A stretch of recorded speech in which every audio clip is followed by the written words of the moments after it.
Good morning, everyone. Andre, the boss man, the amazing Midnight Edge in the morning, the finest show that discusses pop culture, movie, and the politics and the creativity of the entertainment industry. How are you, boss?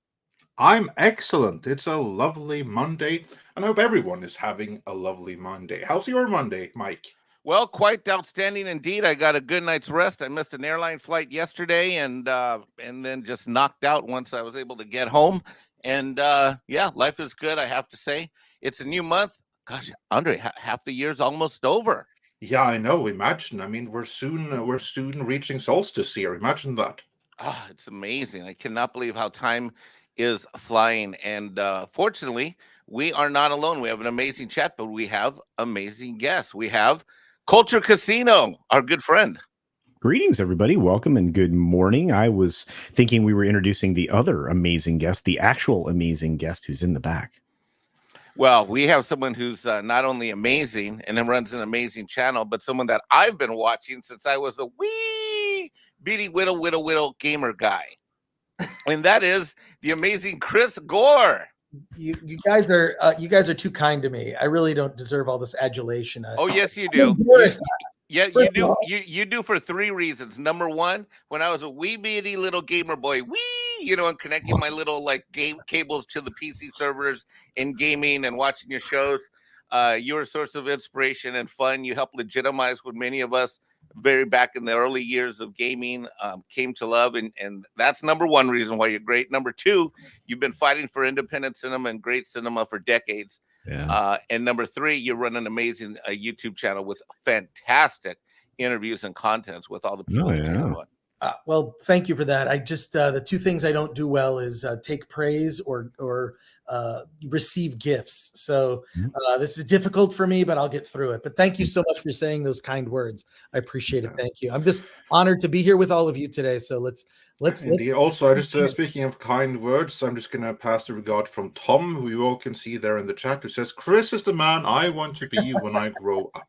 And Tom, of course, he's going to be here as soon as the hamsters stop striking, because that's his issue. The hamsters are on strike. Yeah. But there's heavy negotiations going on, so hopefully he'll be here soon as the hamsters get back on the wheel and start running, because that's what they're good for. Yeah, I'm convinced it's Lucasfilm Twitter bots that have infected his his computer. Indeed. Yeah, the Lucasfilm Twitter bots, they were able to get to Tom's hamsters and get them to strike. Yeah, there could have been some infiltration there of the hamster feed, and Exactly. But we have a dense show for you today, as you can see from the title and from the thumb. We have some Star Wars news, because it would appear that Lucasfilm, they have continued their proud, long-standing tradition of screwing over Darth Vader actors, which is something that I'm sure that Chris Gore can tell much more of, and I know that you also have more feelings that you want to share on everything Star Wars, so we'll get into that a little bit more. We'll talk some DC. There's a really exciting DC news happening behind the scenes right now. We have some intel straight from Mikey Sutton, and he's been knocking it out of the park with all things DC. Yeah. I mean, he's batting to what, okay. I'm not going to use any baseball analogies, because actually I don't really know what batting average is or anything. I'm just going to say that it's close to 100% on. It's like 90-something% when it comes to DC. We'll be talking a little bit about that, and we'll also talk some good news, because there are good news in the box office. News that hopefully Hollywood will take heed about. Before any of that, though, we have many awesome people here in the chat watching. There's almost 500 of you watching. Going to probably cross that in a moment. If you could all do us a favor, smash that like. Just gamble that you're going to like that we do, so smash that like. Oh yeah, I said that, and we jumped past 500 watching, so that's brilliant. And help share the stream, because this platform is for sure throttling us. Oh yeah. We have awesome people watching. We have Gonzalo Bergali is here. Southern Viking is here. I do like that name. 32 Flavors of Nick Weiser is here. Jocelyn de Bosch wonders, did I miss anything? No, not really. Just some talk about Tom's hamsters being on strike, but hopefully they'll stop their commie seditious talk before long here. Dash Attack is here. Geordie Leons is here, also representing the Wrenches. Dr. Dragon is here. And he actually has a question to you guys before we move on. He wonders, not to go off topic, well, this is the perfect time because we haven't gone on topic yet, but what are Chris and panel's thoughts on Elon backing out of the deal because of the bots on Twitter, which may happen soon? Yeah, I'm pretty upset about it. I actually posted something on my personal Twitter at that Chris Gore saying, that basically that was a great 2 weeks. There was like 2 weeks where we kind of felt like free to like, oh, wow, you mean we could actually speak our minds, have discussions, get involved in debates, and actually use this platform for positive use. But Elon backing out, I think, is bad. I mean, I stopped using Twitter on the regular years ago, where, I'd post almost on a daily basis, multiple times daily, and engage in conversation. It became such a hateful place. It hasn't changed, and it emboldens really aberrant, horrible behavior, and it's hypocritical. It's hypocritical in the sense that only one side seems to be punished for bad behavior, and another side is you can just completely get away with it. It's just a terrible platform for having any meaningful conversation. I had hoped that Elon coming to it at least would have brought some sanity, and it doesn't look like that's going to happen. And it's just going to be continue to be used as a tool for nefarious purposes. And so I'll just continue. At this point, I use Twitter mostly to just promote things I'm doing, but not to really engage in much conversation because I don't think that's possible. So I'm really disappointed by this. And yeah, but do you think that it's permanent though? Because as far as he threatens to scrap, but he hasn't scrapped it yet. He's demanding more data. He's playing hard. That's what I see. Yeah, for those that wonders, this is something that broke just a few hours ago. Yeah. Where basically Elon Musk threatens to scrap the Twitter deal over breach of agreement because he has obviously offered a certain price, and it's a very fair price, but this was assuming that all of the users that you would be getting were real. Now, it turns out, as more and more due diligence has been done, there aren't nearly as many active users on Twitter as they were, which means that advertisers have always been screwed over, and he has certainly been screwed over, overpaying for something that doesn't have the user base that they claimed they had. Right. But as for me, I'm not so sure this is done yet, because he has indicated in multiple tweets he knew all along. I think he's playing a game here. I think he suspected that, and I think that what he's trying to do is drive the price down. But that's also like that is the pathway for any. This is why when you read some tech company was purchased for a large amount. I mean, I worked for a tech company for a period of time where I learned quite a bit, and the pathway is active users. DAU, daily active users. That is the critical piece of data, and that's what drives your price up. So if you can build a platform that's got 1 million daily active users, you have something that's really worthwhile, and 10 million registered users that can be reactivated or re-engaged is huge for a small tech company. So, hey, welcome, Tom. You're back. You're here. Tom is back. Anyways. Good morning, everybody. Good morning.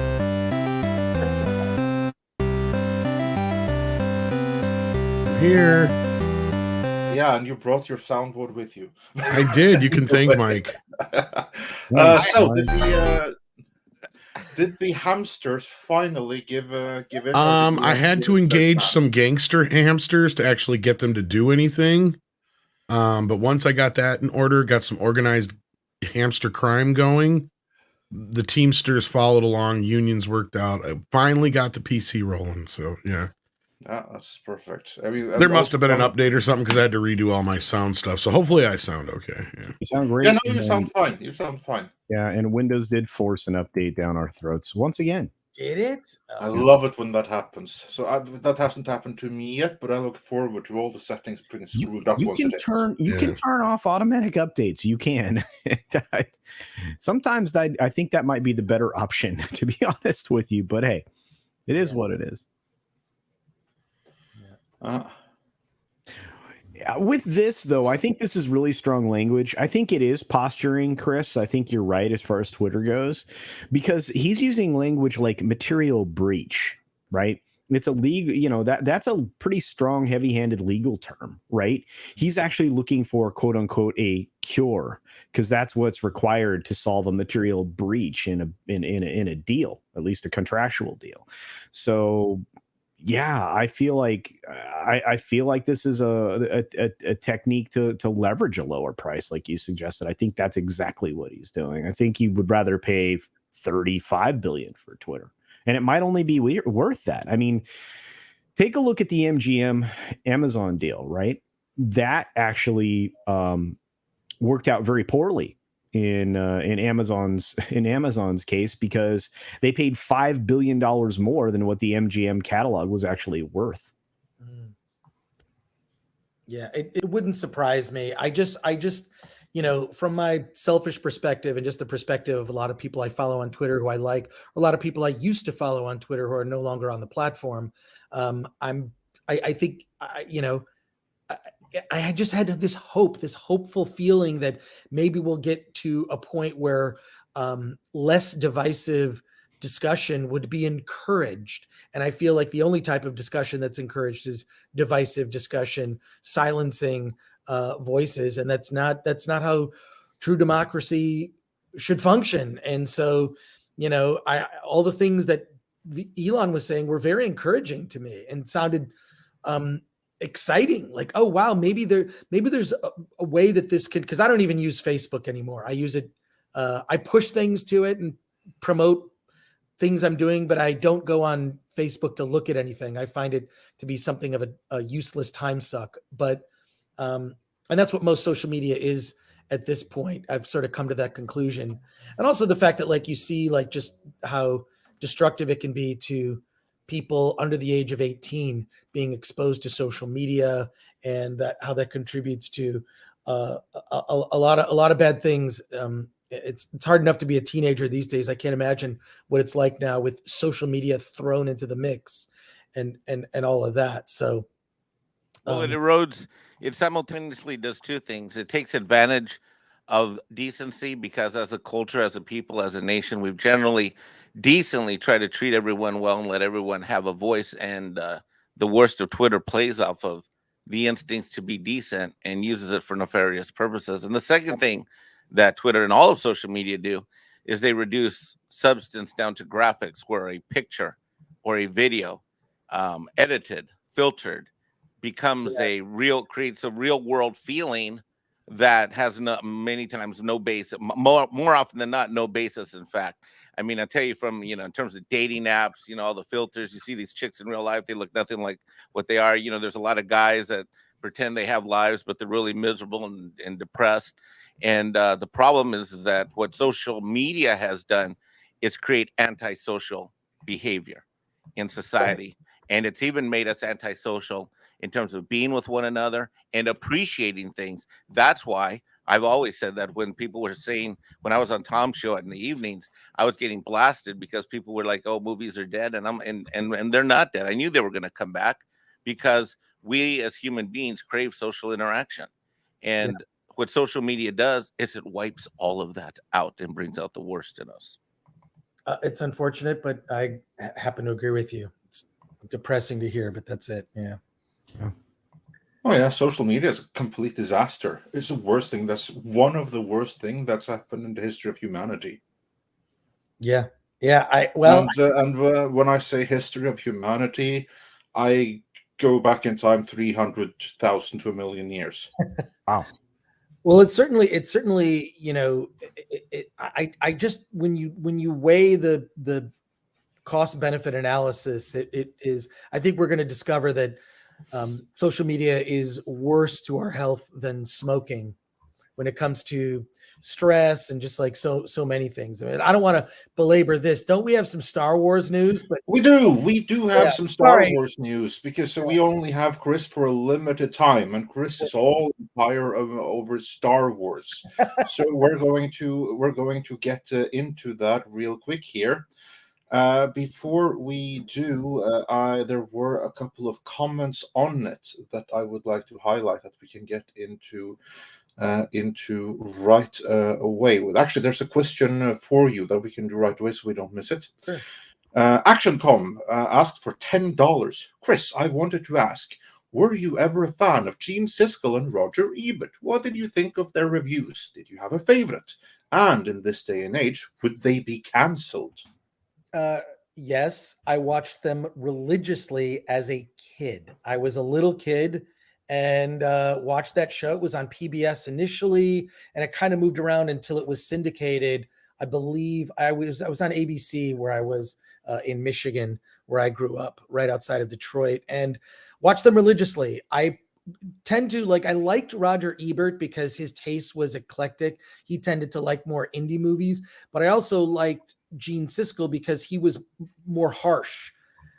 He tended to be harsher. Roger Ebert was more kind to films, and he liked a lot of movies that, he liked things like Star Wars and whatnot. And I'll watch clips of them. And yeah, Roger Ebert and Gene Siskel were heroes to me growing up.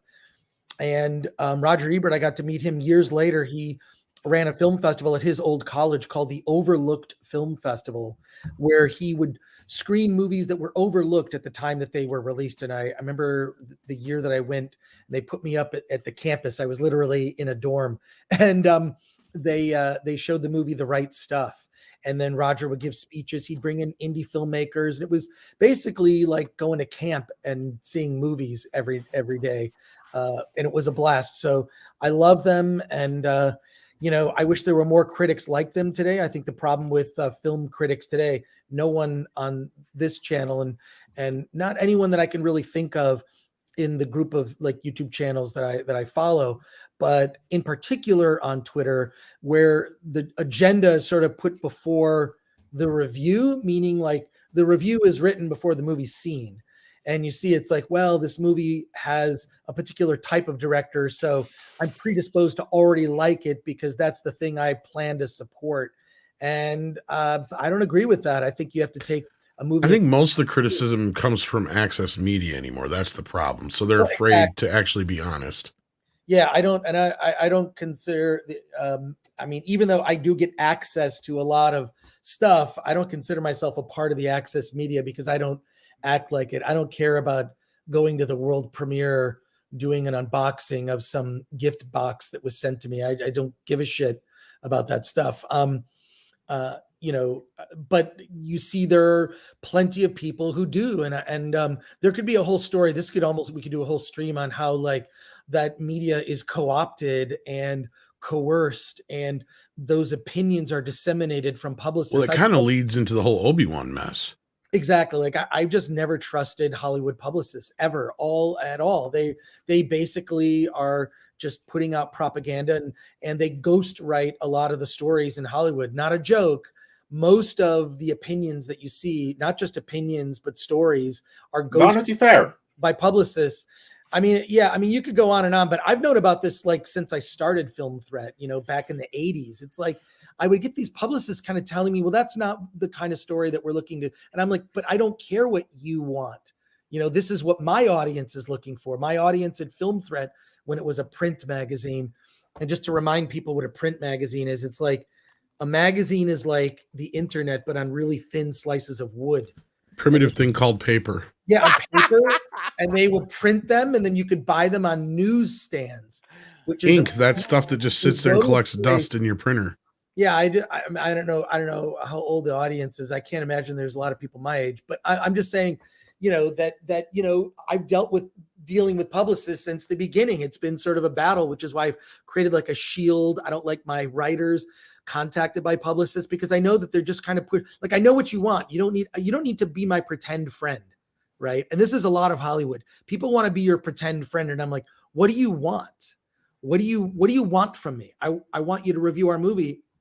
I'm happy to do it. Yes, the answer is yes. But I'm going to do it on my terms for my audience. I'm not going to do it with you telling me how you would like the story written, because that's not your fucking job. So, excuse my language. Again, I'm going to destroy the stream. But why do you say that when I'm here? You know that's inevitable. Tom, you inspire me. So I just get worked up because this thing, what I'm seeing is just like, well, this is no different, but like it's shocking to me how easily people in that area of media are bought off. Like, here's free shit, here's free shit, here's a trip, here's a this, here's a that, and not to say that I'm not offered or dangled those kinds of things, but I consider myself fairly immune to that stuff. I'm only predisposed, and I'll always disclose, like, I like Cronenberg, or it's like, I really like Sam Raimi, and that's a bias. I come in with a bias towards a particular filmmaker. It certainly didn't change my opinion of Doctor Strange 2. And I heard, this is something we should talk about another time. I heard rumblings that Raimi was actually fired from the project, that Doctor Strange 2 was fired and just sort of kept on, just for appearances. And this would be consistent with a lot of things we've heard about Marvel, Disney, Star Wars, all that stuff. It's this weird micromanaging where if you just don't do what they say, you're not working for them anymore. So something to investigate, because you have other sources I don't have, Tom and Andre. So that would be nice if you might want to ask some questions. But yeah, no, it's disheartening to me. And then also there's a case now where the movie What Is a Woman? I don't know how much you know about this. It's a documentary about Matt Walsh. It's the Daily Wire. Seen the trailer, yeah. The Daily Wire. We were contacted on Friday, like, hey, do you want to review this movie? And we said yes. And it was sort of like Alan Ng, who has a young daughter, he wanted to review it. He's the editor-in-chief of Film Thread. You should have him on your show. I would love to. And then Dante James, so we're going to have somebody from Film Threat review it. What I'm shocked about is there's all these audience reviews. I think there's like 500, audience reviews, which I tend to think is the more, that's the better gauge of how much people like a film, or the audience reviews, film or a TV show. And then you see there's only one review on Rotten Tomatoes for this movie. So we plan to review the film, and just like we would any documentary or any film that comes our way. And by the way, we review a lot of films that could be considered on the far left. We review those movies and they're treated very fairly. So there's no reason. I don't understand. I think the thing is there's a fear, you hear that term transphobic. I think that there's a fear of being called transphobic. That should be even. Chris, it doesn't matter how much good you say about the other side. Once you say one good thing about what they consider the wrong side, you're on the wrong side. Well, the thing is I've got a lot of writers where we did a movie. Oh my God, you should read the comments. You guys would laugh. We reviewed a movie called American Circumcision. And it's a documentary about circumcision. And is it overused? Should boys be circumcised? Okay. I don't know where you stand on the debate. I really don't care. You're free to have your own opinion, but our critic who wrote about it was sort of critical, saying that the problem with the doc is it only presents one side of the argument. It's didn't allow other people to really speak on it. And we were just in the comments on the Film Threat website, the comments were just over the top, like rabid about it. So I fully expect to get the brunt of that abuse. We, Film Threat, have actually been a victim of DDoS attacks. So I'm very familiar with how that works. There are ways to combat it, but you really have to be on your guard. So we have been a victim of that. And that happened to the Daily Wire the day that this movie, What Is a Woman, appeared. But I don't know. I think we should be free to discuss. I don't know why people are so afraid of these kinds of ideas. If you can discuss them honestly, what's to fear? You know what I mean? And an honest conversation, so yeah, I'm looking forward to reading the review on my own website of that film. I don't know if it really fits your wheelhouse here in terms of like covering nerd culture stuff, but it's significant because it's it's how critics. Well, you're here, and it's within your wheelhouse. Exactly. Yeah, I mean, our makes it put it within ours. Yeah, I mean, look, I personally love nerd culture stuff, always have, grew up. I mean, like look, longtime nerd, first time caller. But you know, with indie stuff, it's like indie stuff is stuff I fell in love with as a teenager, and just, you know, there weren't a lot of people covering it. So I try to cover the stuff, and the stuff that's really good that bubbles to the surface, I try to let you guys know about. Do you think, I know you put a lot of you point some fingers at the publicists, and I agree with you 100%, but do you think that's partially because people are genuinely lazy, and in the gig economy right now, which a lot of these, you know, trade paper writers, they actually are, you know, gig writers, they're you know, flavored opinion and publish it as their own? Look, what I know about journalists this hasn't changed since I started doing this stuff, is they're lazy. Yeah. They're fucking lazy. They don't want to do the actual work, right? They're lazy. Additionally, it's about hitting a deadline and a word count. And you can tell when someone is padding their word count. I can always spot that. There's a lot of little weird things just from doing this for so long. I can spot. One quick editing tip I always tell to new editors doing stuff for me is, it's always a good thing to swap the first and second paragraph. Just swap them, because usually people try to start, you know, so they try to start. It's like, no, start the story. Don't don't ease people in. You can ease people in the second paragraph. That's a weird editing trick it makes the articles read better. Small thing for anyone out there who's a writer or an aspiring writer: flip your first and second paragraph after you've written the story. It tends to just read better, because you begin with the action, right? You don't begin with easing someone into the story. You can ease them in after, like after a title sequence, right? That would be in a movie speak. But yeah, I think that for the most part, they're lazy. They're using journalism as a stepping stone to do something else, like write a screenplay or do something else. Look, I'm guilty of that. I make films and continue to do Film Threat. Okay, so I'm a part of that group. And yeah, it's interesting, because when you look at, and just as I talked to Rod Lurie. I don't know if you know who Rod Lurie is as a filmmaker. He did a movie called The Contender years ago. And you can look up Rod Lurie. He's done a bunch of things. He great guy who started as a film critic. He wrote for Los Angeles Magazine. I remember when Batman Returns came out, he described Danny DeVito as the Penguin as looking like a pair of shaved testicles. And so I always admired him, because he would just say weird shit. And I met him after he was just like, now he's sort of consistently made a bunch of movies. You know, every couple of years he'll release a new indie movie. And he said, you know, in no other area of journalism does a journalist say, you know, well, I can win the Super Bowl. I can win this. I can beat LeBron James and win this NBA game. You know, I can be a scientist, you know, a journalist who covers science or a journalist who covers sports. However, in entertainment, journalists will say, you know, I can do that. And here's the truth. And this is what Rod told me. You can do it. Everyone on the stream and everyone in the chat, and hail to the chat, you can all decide to be a producer, because there is no qualification. You can decide to be a director. There's no qualification. I would argue that in some of the other aspects, when it comes to craft aspects of film, like cinematography, you know, your director of photography, your camera department, there's craft, but you don't need to go to college for that. You know, I just went because I couldn't afford to go to USC. I wanted to go to USC Film School. And instead of going to USC Film School, I had my mom on a trip to visit my uncle on the West Coast from Michigan, drive us to the campus of USC. And I just bought every book that was part of the film program, because I thought, well, if I can't get the same I can't afford the same education as these rich motherfuckers going to this college, I will read the exact same books.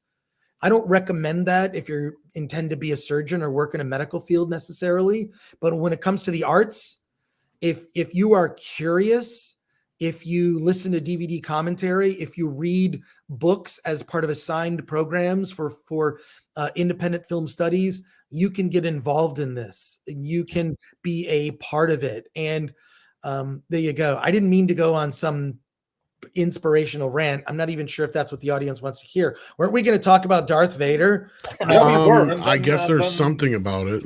Yeah, but anyway, so no, you're fine though, man. We love hearing your insight and your take on things, and that's why we bring you here. Well, I appreciate you allowing me the platform to do it. But yeah, no, publicists I've always had a constant battle with publicists. I put up shields. I don't even I try to just because I've learned there's sort of techniques, and then some other techniques I'll tell for aspiring writers out there. I would always turn in my copy late, not because, I was lazy and I wanted to miss a deadline. I would turn in absolute, what they call your drop dead deadline, only because I didn't want them to fuck with my copy. Because when I wrote for other magazines, whether I wrote for a magazine called Total Film, or I wrote for a lot of other, I've written articles for both Variety and The Reporter. And I noticed that when I would turn in my articles, what they would do is they would rewrite it to make it sound like the voice of the magazine. And it would take away my personal voice, right? I figured I have my own personal voice that I want to sustain through my writing, so that when people read an article written by me, they get a sense of my personality. But what I began to notice when I would turn in articles on Time, they would just gentrify the article and make it sound like the voice of the magazine or whatever outlet I was working for. So it's like, well, what's the point of hiring me? Just hire, anyone. So I learned that. And so then I learned if I turned my stuff in really, really late, they didn't have time to change it as much. And I would get little lines and little things in that would specifically brand it. That's something that I would write, and not a gentrified milquetoast version of a personality, which is all corporate bullshit anyways. That's what happened. I'm landing this now on Obi-Wan. When you look at the Obi-Wan series, right, those first 3 episodes, they could have been done by anybody. It's very flat and TV, doesn't look like a movie, doesn't even look like Deborah Chow directed any of those episodes. Certainly it feels that way. And Jon Favreau gave way more leeway to Deborah Chow than Deborah Chow was given for the Obi-Wan series. So, I have a friend who been friends with this guy for years. Don't want to out him and say who he is, who just finally, the Obi-Wan series broke him. He said, this is just fanfic. And this is a guy who claims to have liked the Star Wars sequels. Okay. He says he liked the Star Wars sequels. He's been an ardent Disney defender. He watched the first 3 episodes of Obi-Wan and just said, I'm sorry, this is just fanfic. So I know I saw that. That was great. We got to go back and get a shitload of quarters. Oh my God. What? I mean, who is even coming up with this? I don't know who's coming up with it, but I know who's being the arbiter of it. Exactly. Well, let's see this. Because Pablo Hidalgo stuck his head out of his little cubbyhole the last few weeks. Yeah. What has he said? Oh, he's been saying all kinds of shit. And then he went and took him less than 5 minutes to respond to me last night, but then he went running with his tail between his legs. Wait, he responded you? Oh yeah. Also on that note, Wilder's Life Matters. How's that for a username? Says for $5. Tom, you've mentioned Pablo Hidalgo. Anyhow, how much power he still seems to have? I thought he was out of Lucasfilm. Never said that. I don't know. This was a rumor started by a few people. It was a rumor that we never. Yeah, we gave really much oxygen to. Yeah. And he was laying low. And if you'll notice, his timing of when he pops up is really going to be coincidental or not coincidental. When we go through this timeline of what happened to Star Wars, you'll see that he pops up at times where the timing is, I wouldn't say unusual, but it makes sense. And yeah, he's out there talking stuff about Obi-Wan Kenobi. And he was talking about something to do with Darth Vader. And I kind of reminded him that he was supposed to be the guy who could tell us whether or not a dog could play basketball, not how. And he got a little, I wouldn't say snippy, but he thought he had some few smart remarks back. And then all of a sudden he deleted his original comment. So I think I kind of called him out a little bit on that. I don't know. Sorry. Oh no, Chris, it's just we talked about this a little bit last night on the Late Night Culture Show, and that was interesting that he poked his head out. I mean, he's been keeping a very low profile, so I'm not sure. I'm sure that there has to be someone sober-minded at Lucasfilm saying, "Stop talking on Twitter. Stop, I mean, I think it's got to be difficult. It just seems like there's no one steering the ship, and it just seems like a typical backstabbing corporate culture to Which me. is Kathleen funny. Kennedy is less the diabolical planner who is executing acts of evil than she is more, like Tom used the language, absentee mom that doesn't give a shit and lets the kids run around and mess up the house. Which is funny because that's what I said to Andre last night. I said, Mama's back in the house. That's why. Yeah, makes a lot of sense. Yeah. No, And here's some days I almost want Pablo sitting on Twitter just screwing around doing nothing versus what he's probably doing. He's behind the scenes talking shit and screwing stuff up even worse because, people that are narcissist, needy little emotional pieces of beta shit that, in the absence of them being able to scream like children, they create havoc in their own rooms. And that's what I'm afraid. well, and he's not a creative. Let's be clear up front. He's not a creative, but what he's he a destructor. is he's a creative dam.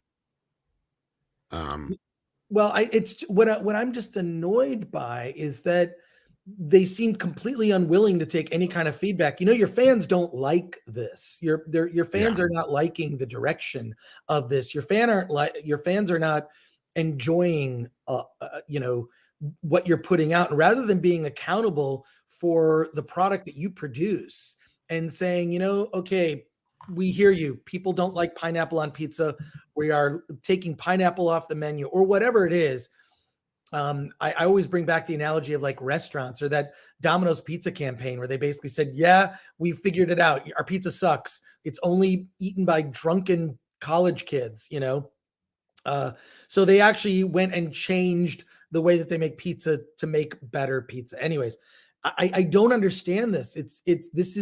This is new. I mean, I can't even remember back when George Lucas was running Lucasfilm. I don't remember any of this.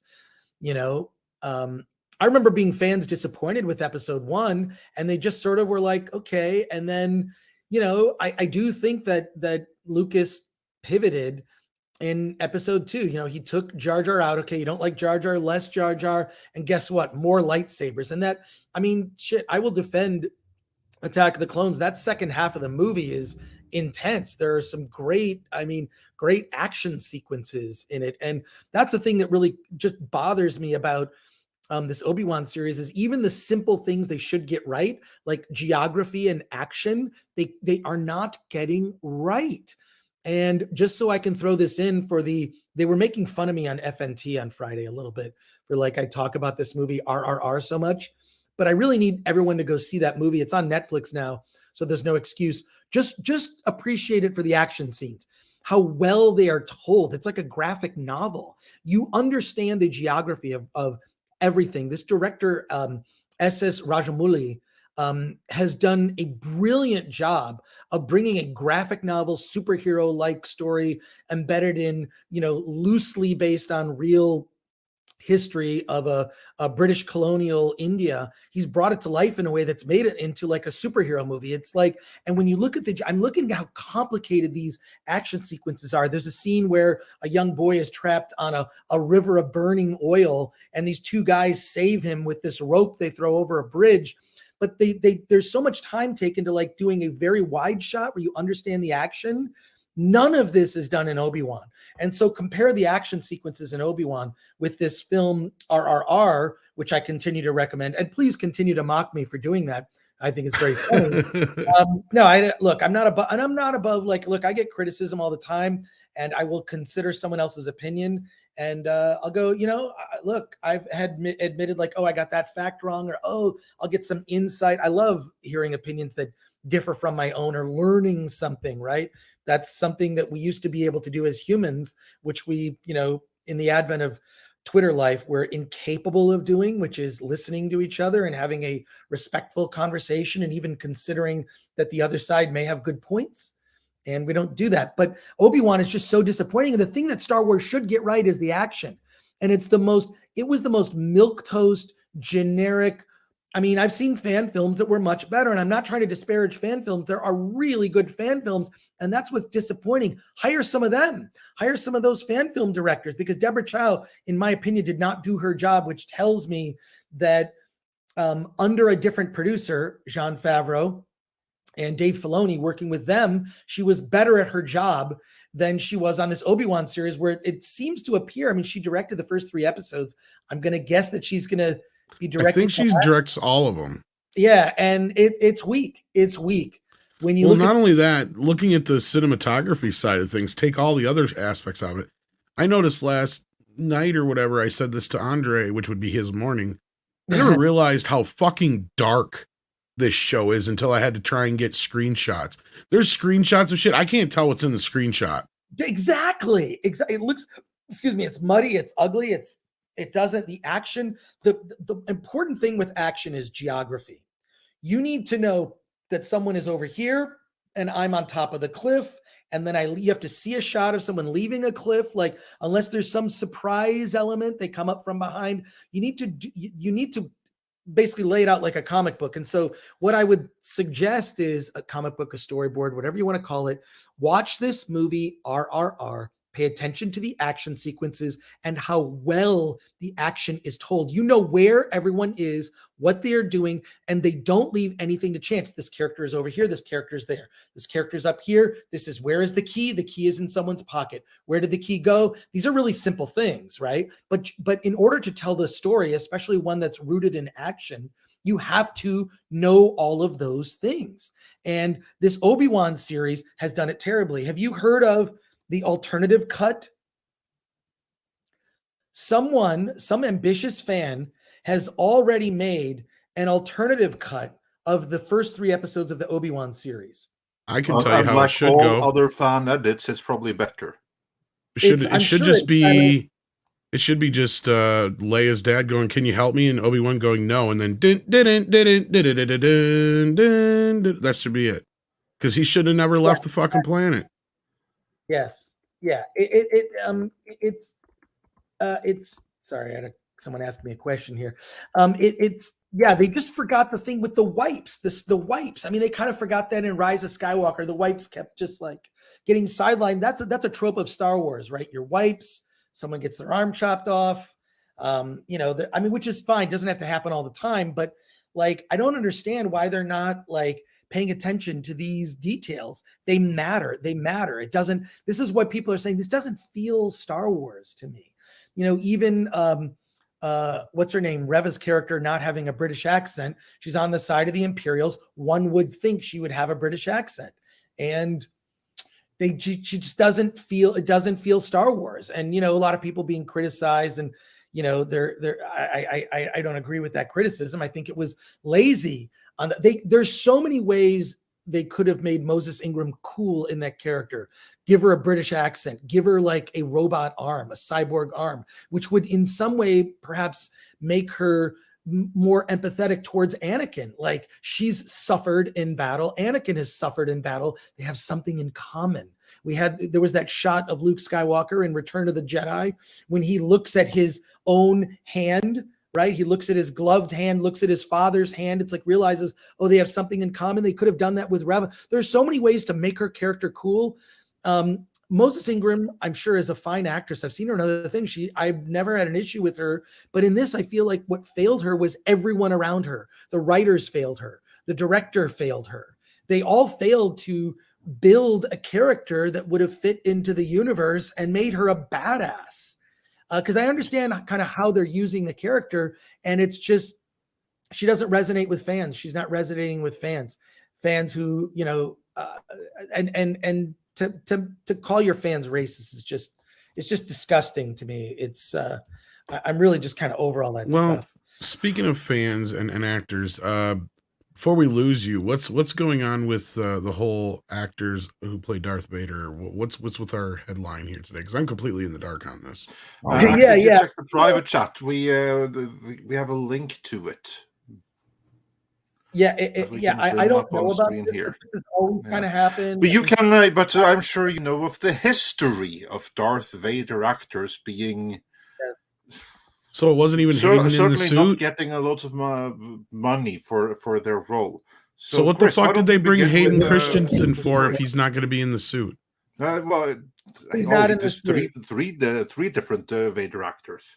Well, the one guy can't walk for shit. What it is, they always take advantage of people from the 501st. I've heard so many stories of actors from the 501st who've been, taken advantage of. Really, really disheartening. So, hey, unfortunately, I got to run. I have a meeting, and I got to go. And this sucks because we're right in the meat of the conversation. But that Obi-Wan alternative cut, Tom, Andre, I put it in the private chat. You can check that out. I could put you in touch with the person who messaged me. I'm surprised you didn't get it, but I think this alternative cut is going to make the rounds, and people should be talking about it. So, anyways, if my meeting goes short, I'll come back if that's okay. You're always welcome, of course. Hop on back in if you're able. Before you go, real quickly, Shauna Bass said for $10, just a comment. Chris, we watched RRR last night. What a ride! Wow, loved how it leaned into its over-the-top feel. Enjoyed it more than any MCU movie I've seen in years. So I guess Shauna, thanks you for the recommendation. Yeah, thank you, Shauna Bass. And watch the film. Just when you look at, here's my reason. Like, how is a movie from India kicking the ass of Hollywood cinema right now? And so what's important about this movie, the fact that it's had like now a cult following, it's actually been re-released in theaters. I'm seeing it again for a fourth time in the theater on Wednesday, mainly because seeing it live is different than seeing it on Netflix. You got to see this movie because it puts to shame all the genre stuff that we've been seeing. Got to run, but hopefully I'll make it back. Thank you, gentlemen. Film Thread is my channel. Talk to you soon. Take care. Later. Take care. Chris recommends. Indeed. And also on that note, I'm going to bring up this super chat from ex-Ducci McDucci. Yeah, I brought it up earlier. Yeah. Who says Chris Gore's daily reminder to watch Odd. Of course, still haven't seen it yet, but I seen 70s Rock Fan said it is on Netflix. I don't know if that's just in Canada, if it's in the US as well, but yeah. Oh, hey, with a VPN, you'll solve that either way. Yeah, isn't like it also Surfshark? Isn't it also part of a series? I think I remember Chris mentioning that it was like the second film in the series. No idea. Yeah, and I've heard a lot of good things about that film, so I have some interest. Speaking of good things, we have some super chats. Why don't we grab a few of those? Super chats. Whoa, Mike, your mic is like really high. Hyper Guyver says, "Rip legendary Conan the Barbarian Man of War cover artist Ken Kelly." I heard this yesterday. Yes, indeed. And since we brought it up right away, I just want to bring up some of his artwork because I do have it right here. I'm just going to find the right one.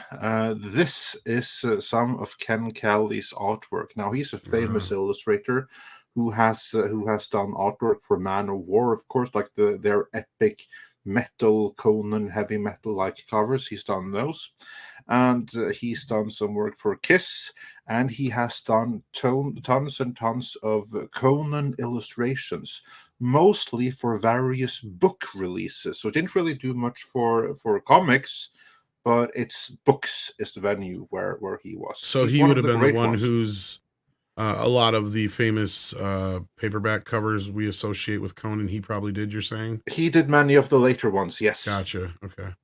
I can kind of tell there by the face which ones he probably did. Yeah. So he, of course, was inspired by Frazetta, but he inspired his own look as well. This is possibly my favorite one of his, which goes to show how one of Conan's alter ego names is Amra, meaning the lion, from when he was pirate days, and this is a book cover from one of those days. He was a pirate, yeah. Yeah. Arr. I'm sure that would trigger Amber Heard. Yes. And then he also adds in there, "Thank you for all the badass art you gave us." Indeed, Hyper Guyver. Thank you for that as well. Then we got STR Red Wolf here who says, "Morning, Andre, Mike, Chris, and Culture. Here's some cash for Tom's new PC fund. We'll get it to 1,500 one of these days to replace those hamsters." Yeah, well, the gangster hamsters cost twice as much as the other ones, but we'll see how that works. Yeah, it's like a hamster protection racket. Yeah, Kareen, did y'all see Grace Randolph attacking Gina? Yes, I retweeted her original tweet, and I said, where's the proof? And a lot of people piled on into that too as well. And in fact, the other day that you guys helped me ratio her tweet. I threw that in the chat, and you guys helped me out with that. Yeah, so this would be when she claimed that anti-Semitic and all that stuff. Yeah. Multiple various infractions. I think she used the term hundreds, if I'm not mistaken. Like hundreds of anti-Semitic claims. I think she must have dreamt that. She actually said repeatedly. I think I have the tweet. Let me see. I don't know. There was a bunch of I think ass it was hats. repeatedly. Yeah, I think that was the term used. I would like to see. I mean, what kind of count did she use? 1, 2, many, repeatedly? It must be something like that. Well, and again, she doesn't. The number is none many. She's just regurgitating the narrative that's been out there. This is the tweet that she sent. Yeah, and it's still only. Is this a more recent one? Because this is from way back. I just have this saved on the desktop. Well, the likes have not gone up much more than that. Like I said, my tweet has ratioed hers. I'm sure quite a few other YouTubers have. This is the tweet in question, by the way. Yeah, this is the original tweet. Yeah. I grabbed it because these types of things have a tendency to disappear. This is a libelous statement. That's what I said. Yeah. So I smell a libel. Well, it is, but like, unfortunately, what we've learned, and this is something that we got to keep in mind. Yeah, you're not supposed to do this stuff, but you also have to prove some kind of damages as well. But that being said, this is not something you should just go around saying. And she got called out. How about losing the job in The Mandalorian? How about losing her own series? Is that damages? That's true, but it wasn't Grace who made those original statements. It would have been whoever initially pushed that idea. And I'm willing to bet it came from somebody like Pablo Hidalgo. Oh yeah, it definitely came from inside Disney, Star Wars, Lucasfilm, indeed. But Gina she stepped up to the plate and hit back with this. Yeah, she called her out for it. Yeah, did a great job. Posobiec was involved in this, and you got, obviously Gina highlighting bounding into comics and essentially saying nice things. She is so nice when she calls you out on your stuff if you're on the opposite side of things. This is a nice way to say, hey, stop spreading BS, please. Thanks. Yeah. Anyway. It's funny how it's these self-appointed good people who are the ones spreading lies and disinformation. That's right. Funny how that works. Well, the other thing, too, is that the self-appointed right people are some of the most mean and vicious, and it just astounds me. Yeah. Yet we're the ones, and all my friends are the ones that are being called all these awful names and things. It's just, it's disappointing. It is. Indeed. Thomas, is my mic better, or is it still off the control? You're bouncing it a little bit, but it's all right. Okay. How's that? Yeah, you're good now. Okay. Yeah. But yeah, no, speaking of, like, one of the people that was behind a lot of that crap was Pablo Hidalgo, as we pointed out before, and his little minions. And I agree with you, Mike. I think that KK is a bit more of a satellite mom who pops in and out at will, and it's people like Filoni and Pablo we got to watch out for. Nikki D says Top Gun Maverick's box office success is quite the surprise. Wondering what lessons Hollywood will learn from this. Disney, let's delay and reshoot all our upcoming films to add gender-inclusive fighter jets. Well, I haven't had a chance to see Maverick yet, but I'm happy to see that it is doing very well. And I retweeted yesterday the fact that it had a very, like, it as far as the drop off goes, it's doing extremely well, and that's what I said. This is what's called a hit. Let me know when you're ready. Let me know when you're ready for the stats. Go for it, my friend. All right, bring them up now. I'm so disappointed that you haven't seen Top Gun. If I had the time, I would fly to Wisconsin. I just watched Top Gun in 3D the other night, but not the new one. Well, I meant the new one. Original. I watched the original. If I had the time right now, I would fly to Wisconsin, pick you up, and drag you to go see. That would take my breath away. Wait, it's not like that kind of date. It would. Wait, what? It was a reference to the movie. Oh, take my breath away. That's what I say. I'm watching the first one and I'm like, is this a movie or is this a music video? Like, most of it seems like a trailer for a movie we never got. Well, looks like we are. at with a reported budget of 170 million. We are worldwide as of yesterday at 434,904, fast approaching $500 million. Apparently, fast approaching. Our opening weekend was 126 million. Our gross U.S. and Canada is at more than $250 million. And when it opened, we had a pretty good weekend, 52, 38, 36, and 33. Now we look at a week later, and here's what I find fascinating is the Saturday it did 35.8 million. The Saturday it came out, it did 38 million. Yep. That's really strong. Yep. That is ridiculously strong. That basically means that people went out and saw this movie and told other people to go and see this movie, and people actually went and saw this movie. I mean, the fact that Sunday to Sunday, it only dropped, I think Culture said this in the pre-show, that it dropped 29% Sunday to Sunday is crazy. That means it did 36.6 million last Sunday. And just yesterday, it did 25.2. Now these numbers are all going to get updated in the next day or two. They actually were. The actual performance of the film, gross domestic, is actually 296.4 million.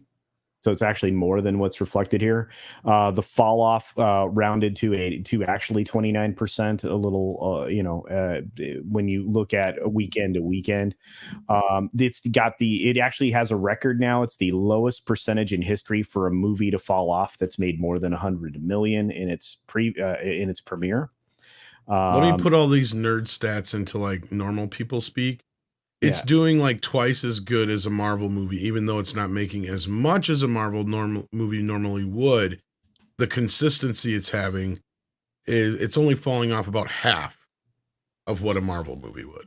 It is truly a film that has legs. That when you hear the term "this has legs," this has legs.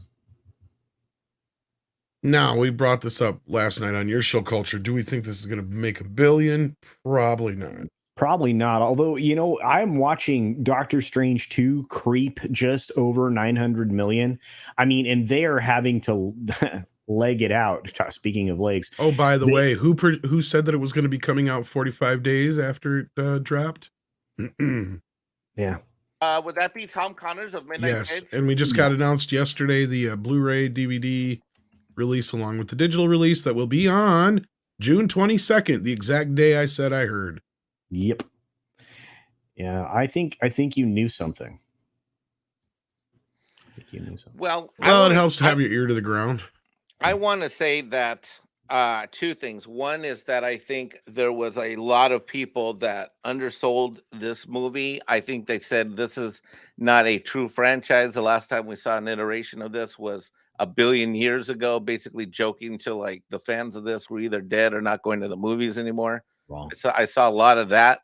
Not on any of our shows, but I just saw a lot of that. No, I did say those kind of things, although I did say them more in line with it doesn't have the expectation. Right. That one of those, and that's where I was like, if the film does, Ghostbuster Afterlife level, that's a hit for them, because considering the amount of time it had been. But no, you're right. There's a lot of people who didn't expect this movie to do very well, especially outside of our circles. Right. I expected it to do 150 opening weekend. So I'm happy that I was right. And most of my reasons why I thought so has to do with the state of this country, which is that I think we desperately, desperately need a feel-good movie where we're not getting politics, we're not need agenda. I know that certainly a lot of times people think like the Go Americana way of being is a little bit too rah-rah. I'm not one of those people. I used to be, as I was growing up, because remember, although the more perceptive of you may have realized already, I'm actually not an American. And I remember growing up like in the 80s and 90s, all this America, fuck yeah, rah, rah. It was so annoying. It was so frustrating. Like, how can Americans think that they are the greatest country on earth? Don't they know that it's us Norwegians who are? Like, seriously, that's what we thought. That was the propaganda that we got. But anyway, that was then. And now we haven't had any America fuck yeah the last, I don't know, 15, 20 years. Mm-hmm. And now, when I'm no longer a child, a little bit more reflected, know a little bit more about how the world works, we need some America fuck yeah. I miss that in movies. Well, it has killed the American film, right, Andre? I mean, what have we seen happen? Let's take the but it's not just that it's an American film. It's a signal to the rest of the world. No, I get you, but it's like a signal the rest of the world freaking needs. Well, and my point is I was getting to is where it went was because this isn't so much a modern issue where we've had with the gender and the race thing and all that kind of stuff. This has to do with years ago where it was kind of this idea that we have to make movies for everybody in every market, and why we started getting things shoved in from China and all this other stuff. They consistently moved away from the pro-America any kind of message in any movie whatsoever, to the point where a couple of years back, this is where I threw a fit, where I said, it's bullshit. A foreign film is winning the Oscar. Isn't the Oscar the American Oscars? The British have their Oscars. All these other countries have their Oscars. How is a foreign film that is in a foreign category winning along right aside all these American films? Isn't that what the Oscars are supposed to be about? Or at least, the North American Oscars anyway, from what I've been told. It's like, this makes no fucking sense. The American movie has completely died. Like, there is no American movies anymore. And that's what I'm trying to say. Top Gun is the closest thing we've gotten since I can fucking remember. Yeah. Yeah. Like, I'm trying in my brain to remember the last time we had a movie that was even remotely like that. And even go back to like the remake of fucking Red Dawn. We buckled and bent the knee on that one. That was so pathetic. Rambo was probably one of the last ones. Ridiculous. Like, we can't defend China. Let's make it so that North Korea invades mainland. And I don't know if you agree with it, and I know that may not be exactly where you were going with it, but I've noticed that part of it, where it's like, this is something that's creeped in over the past, like you said, 15, 20 years. And it really seems to be when a lot of this foreign money and this idea that we have to make a movie for every single country in the world. And that's the official excuse. In reality, of course, it's subversion. It's subversion, and it's limiting America's soft power at the same time as certain others are trying to increase theirs. I mean, there's a reason why China invested so heavily into Hollywood, to the point where the Red Dawn remake didn't feature China as the enemy, although that is what originally had been filmed. And then they made a last-minute post-production change to North Korea because China just paid too much money for it. But that's kind of like the issue, because all of that soft power that Hollywood represented, it used to be American soft power, and it no longer is. And you kind of like you see the effect of that around the world, and it's not a pretty sight. This is probably one of the last pro-American movies I can think of right here. Yes. I will say that was actually really annoying. With that, like one line where you had like the British going like, the Americans finally have a plan. It's about bloody time. We have like all of us, the rest of it, just waiting for them. And you know why it's so annoying? Because it's true. Yeah, because it's true. Yeah. The only thing that would be the only thing I would argue that they wouldn't do is like the Chinese would probably have tried something before us and probably fucking made it worse.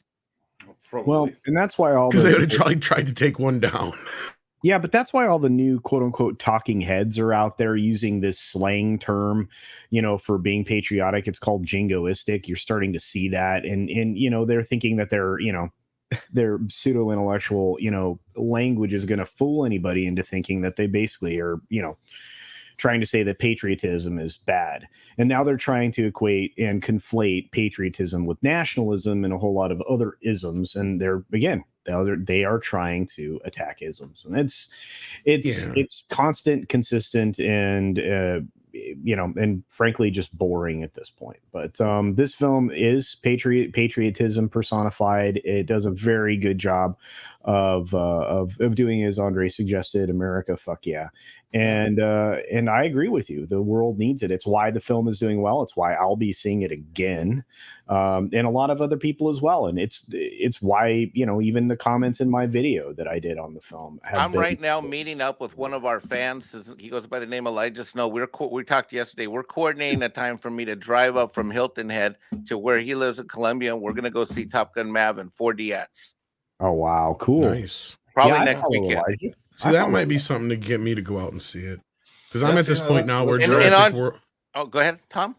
I say Jurassic World comes out this week, so it's like, do I actually spend the time to go see 2 movies, or do I just wait a little longer for Top Gun to come out on video and just go see Jurassic World? No, you got to go this see week? them both in the theater. Wait, Mom. That's a 3-hour trip each time, though. Yeah, No, okay, you're gonna see them both at the same time, back to back. You're gonna have Do you think Andre's gonna give me that much time off? You're saying yes. Well, listen to what Andre said. Andre, I'm gonna train you right now. Do you know how you do that toxic Americana thing? You go like this. You say, America. Yeah, there you go, Andre. America, fuck yeah. Yeah. But I mean it. And the world needs it. I agree.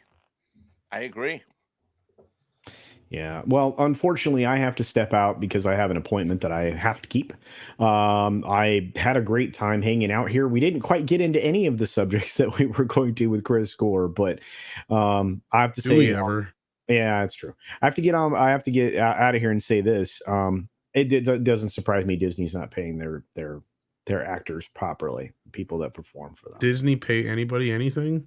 Yeah. We even had Gary Ambrosia, who has been on the show a few times, flat out said he didn't even get his last check from when he worked on the one Pirates movie.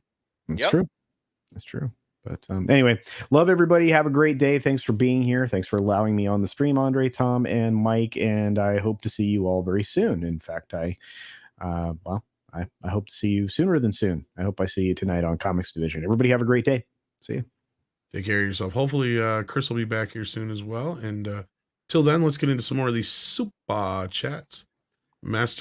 Speaking of the devil, how you doing, Chris? That was fantastic. Quick. My meeting ran short. That was the plan. You had the perfect timing. Culture just stepped out. Oh, that's great. Here we go. We just bemoaned how we didn't get to talk about the topics we wanted to talk about you with, and here you are. How amazing is that? Perfect. I'm back. Told you I'd be back. Perfect. Cool. Glad to have you. But yeah, let's run through a couple more of these super chats, and then we can get into the Darth Vader side of things and Disney screwing over some more. I'd love to hear your thoughts on it. Great. Yeah. Perfect. Master Clockwork says, everyone treat that like button like Amber Heard treated Johnny Depp. Please do that. We would appreciate that. Do smack it. We want to welcome Ghost Rider as a new member. And while we're at it, we did have a member milestone here. Let me bring that up here real quick on the mod group here. It was scroll. Cash Kester, who's been a member for 14 months, says, I have no excuse. I canceled my Netflix. Oh, that's your call, man. Yeah, that's excellent. You don't need an excuse. Zax has also been a member for 13 months at the Midnighter level. Thank you so much. And we appreciate that. And yes, so thank you to the new member and also our classic members as well. Let's see here. What else we got? Mike and Ayers, who says, if it hasn't been said, this woke movement may have just been bots parodying a select few, meaning there's never that many SJWs.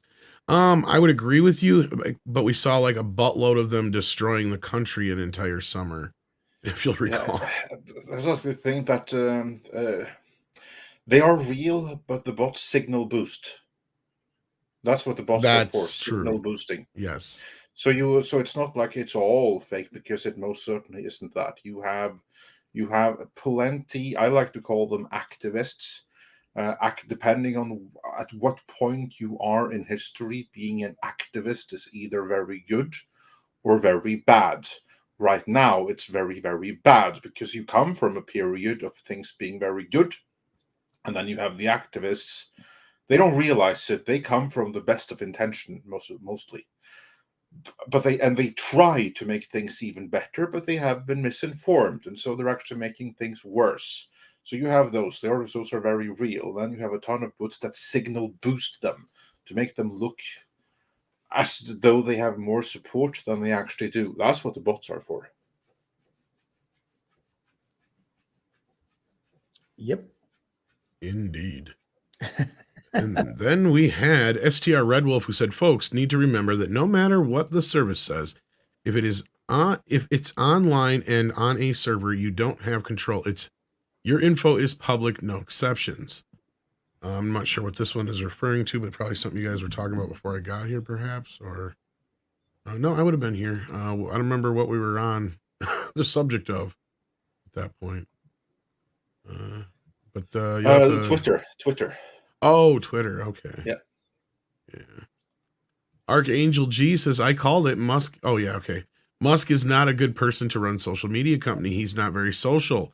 You can't change a deal that's not meant to be refused because then it can be refused. Actually, I would say that him not being social makes him the perfect person to run social media, because that means he's not going to be swayed by influence from the cool people. He is someone that is like aloof enough that he's not going to be taken by the latest trends. He doesn't need to be liked. He's going to stand by his principles. Sometimes you need someone that has a personal disconnection from the thing at hand in order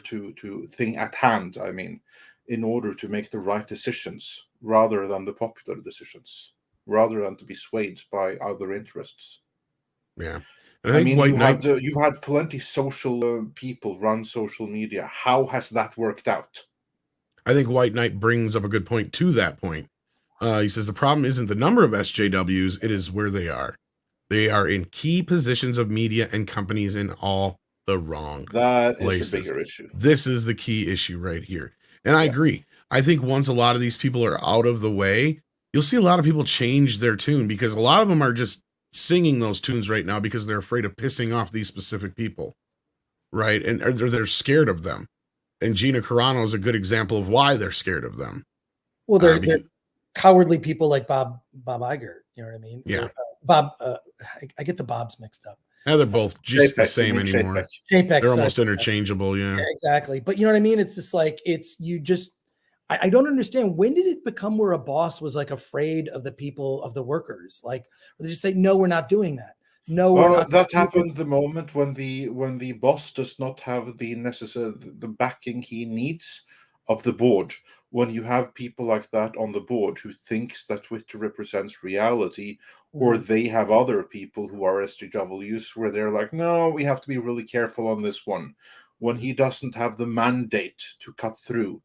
You know what it was? It was when you didn't need the proof when you accused somebody of being either racist or assault. Right. That's when it changed. When you didn't have to actually have the proof to back up those type of claims. Yeah. Yeah. So that's the big change, I think, there.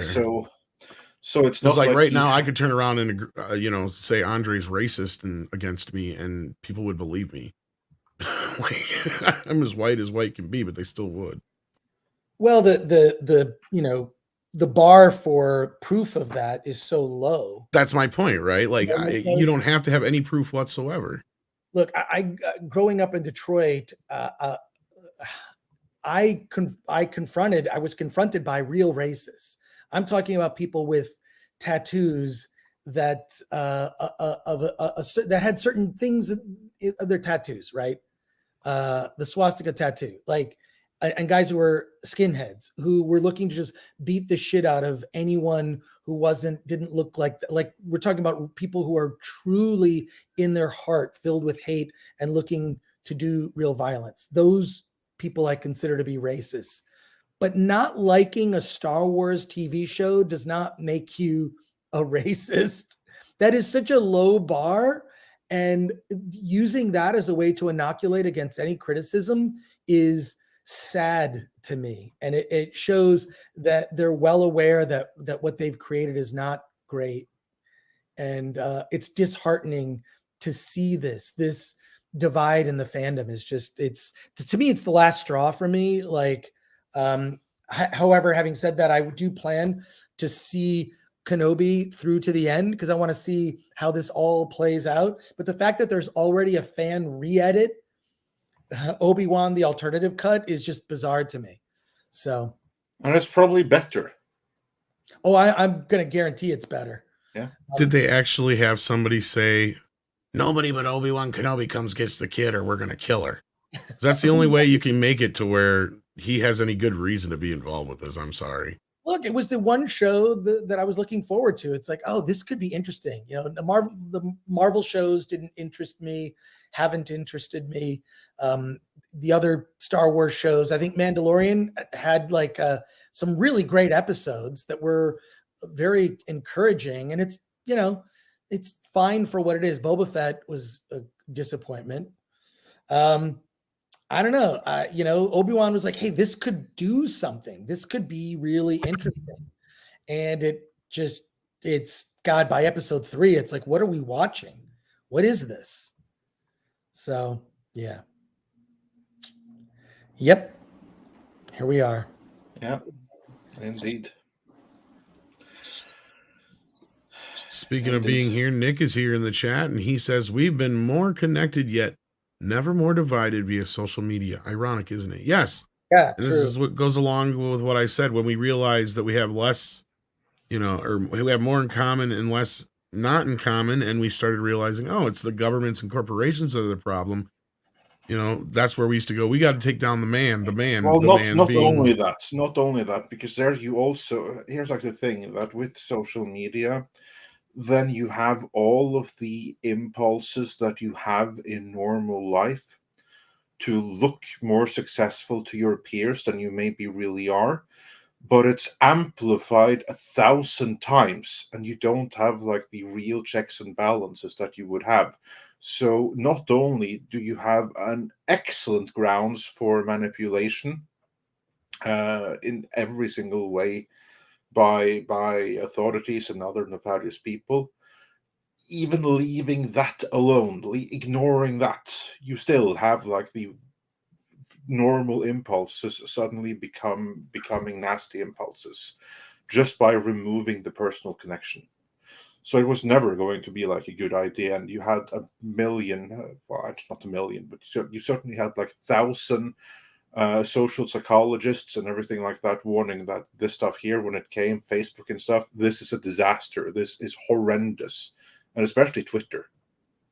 Yeah, I don't think anyone. So it wasn't a surprise at all. You had like so many professional trained psychologists and various psychiatrists and others that basically know human nature that could say that this is a disaster. Yeah, I personally believe that no one should be on social media under the age of 18. You can go and look at how Facebook like renegotiated that down to, I think is it 13? I mean, TikTok, I don't know what it is, but like this is all this is all people in government not understanding how TikTok is the worst of all. TikTok, I think, is the worst of all. I mean, their whole YouTube channel is dedicated to mental illness on TikTok. Like, yeah, but literally, that's the point. Like, do you know who owns it? Well, yes, of course, it's China. Yeah, exactly. And why do you think that they, like, of course you don't think so, but no one should think that they invented a competitor to Facebook and Twitter just so that you could have fun with it. There's obviously something else going on. Well, and it's not to the benefit of its users. Yeah. Well, when you look at like, you know, how they regulated things in China, certain apps and platforms are not available in China. They limit the amount of time you can spend on video games now. Like, I mean, I think that these are a bit extreme, but they must have an innate understanding of how damaging these are. And like, why would you, you know, engage in some traditional warfare when the best way to take a country down is using these sort of mind viruses, right? These are mind viruses at the end of the day. So yeah, very. Well, I want to address this real quick. Isn't this channel about selling false outrage too? This is an accusation that's lobbied at a lot of the fellowship. And I'm not saying that there aren't channels out there that do this, but most of them are ones that are mining YouTube drama. I would say that most of the time when I see any of my fellow YouTubers get passionate about something, there's reason behind it. Yeah, exactly. That to me is not selling false outrage. And the other false equivalency is everybody's like, oh, well, all you guys do is hate everything. I can see where you could see that, but it's complete bullshit, because if you go through any of our reviews, that's the thing, is most people ignore good reviews. We get so many good reviews consistently ignored, and I'm sure Chris knows what this is like, especially. I can give you one example. Covers a lot of independent films, I was about to say. For instance, the Sonic 2 review. I mean, praised that movie up and down. Didn't even have 10,000 views. And that's not because people didn't click on it. You can tell from the analytics. YouTube didn't show it. That's like the thing. Like, YouTube only displayed that thumb that was like, this is amazing, go see it. I think it was like the thumbnail and the video was promoted to a fraction of the people that it's usually promoted to. The same number of people actually clicked it when they saw it, but this platform just didn't show it. So you have something there that whenever we put out something positive, then the bots and everything that runs this channel, they know, okay, this is not very clickbaity because it's something positive, it's praising, so it automatically shows it to fewer people, including channel subscribers and everyone that gets notifications, stuff like that. You're still not guaranteed that positive stuff is going to be put in front of you. So that's one thing to keep in mind there.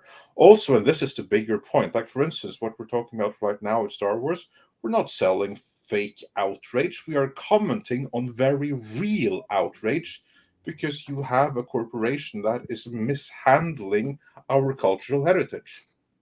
And the outrage is real. So is our coverage of it.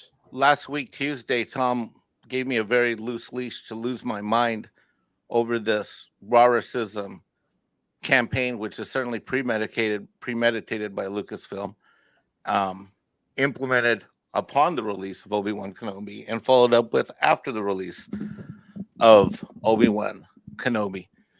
And you can tell in my voice, I'm biting my tongue a bit because I'm not going to do it again this morning, but Tom gave me a very long leash because my outrage over my friends being called the things that they're being called right now is off the Richter scale. It cuts to my very core. These are the guys around here. Just let's take these three guys around here.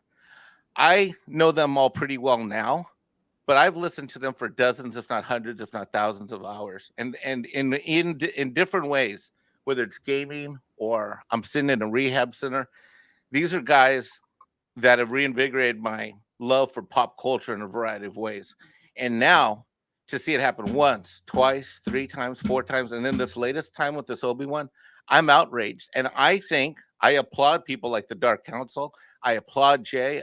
I myself, we need more people that are of diversity backgrounds taking a stand against this crap.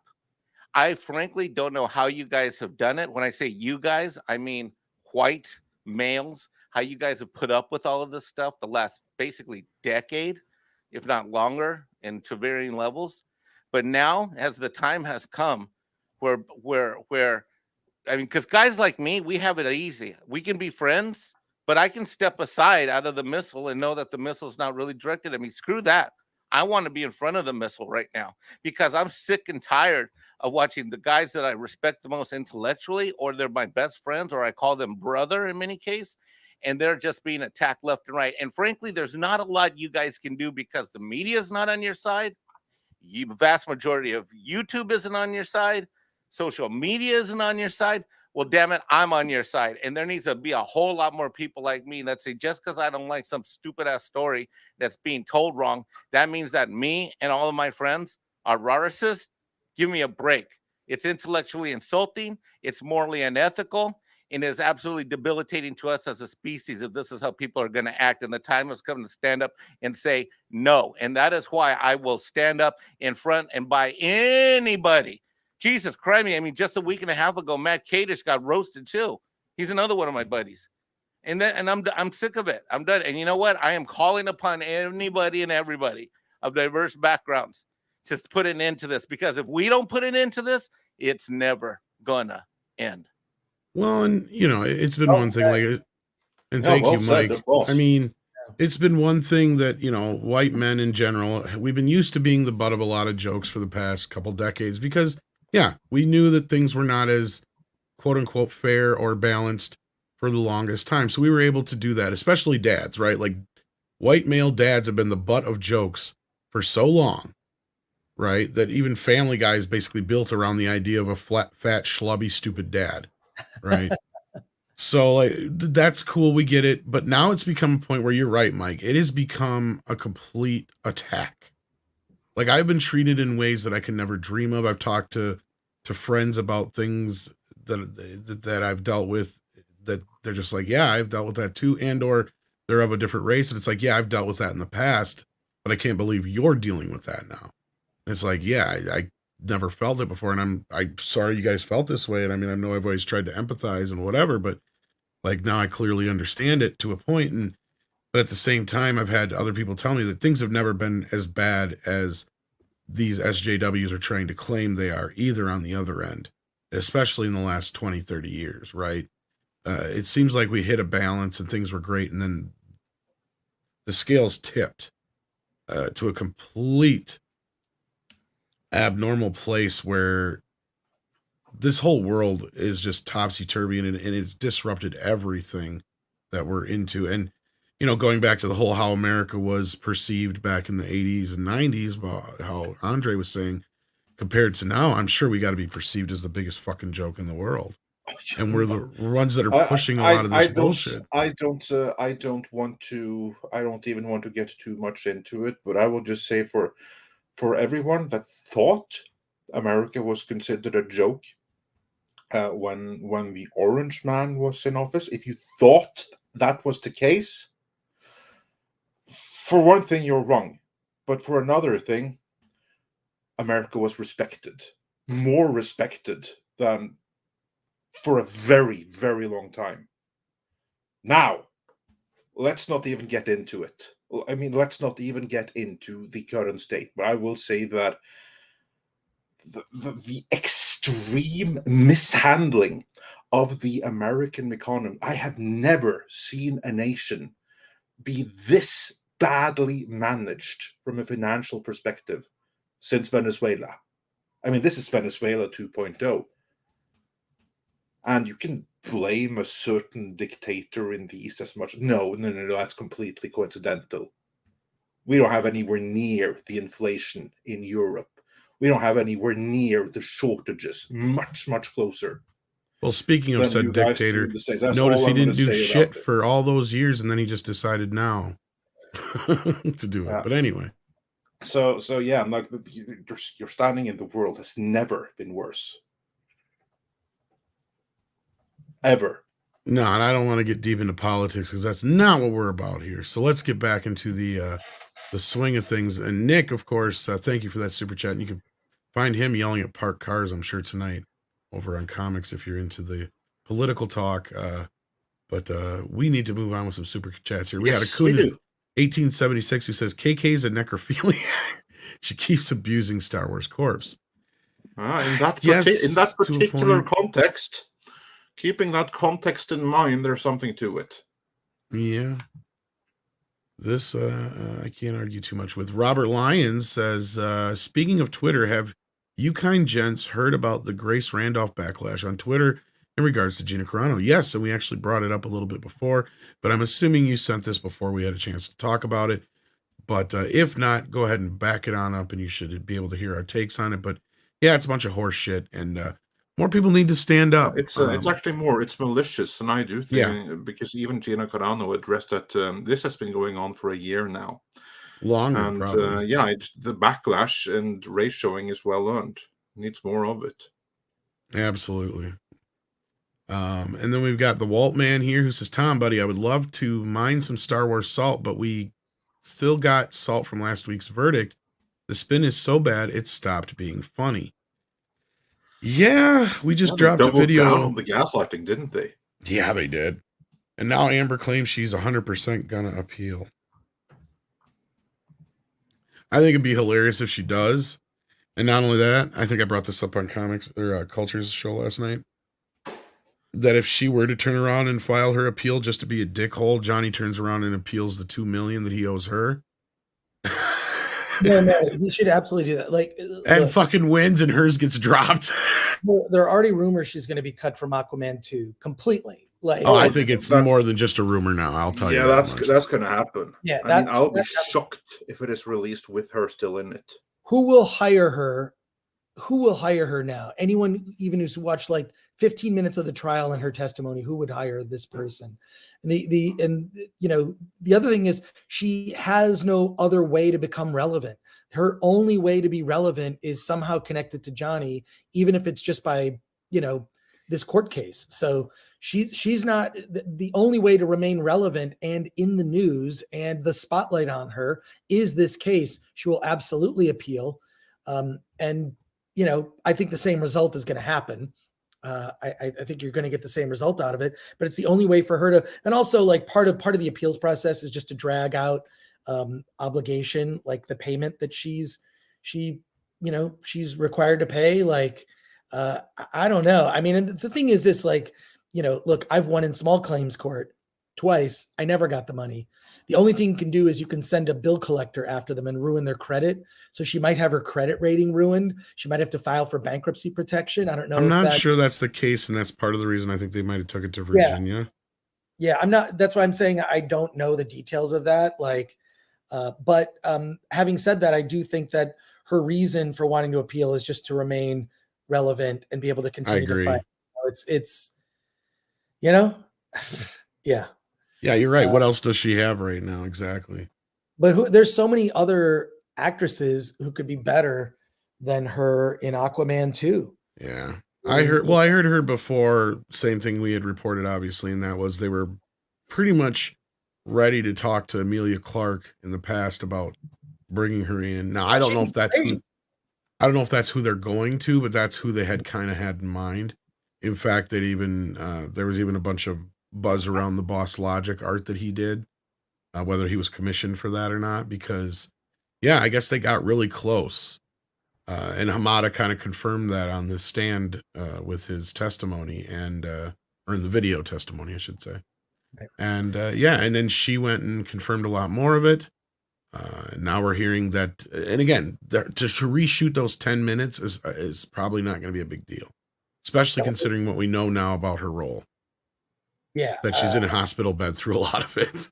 Is she really in the movie? Yeah. That's so dumb.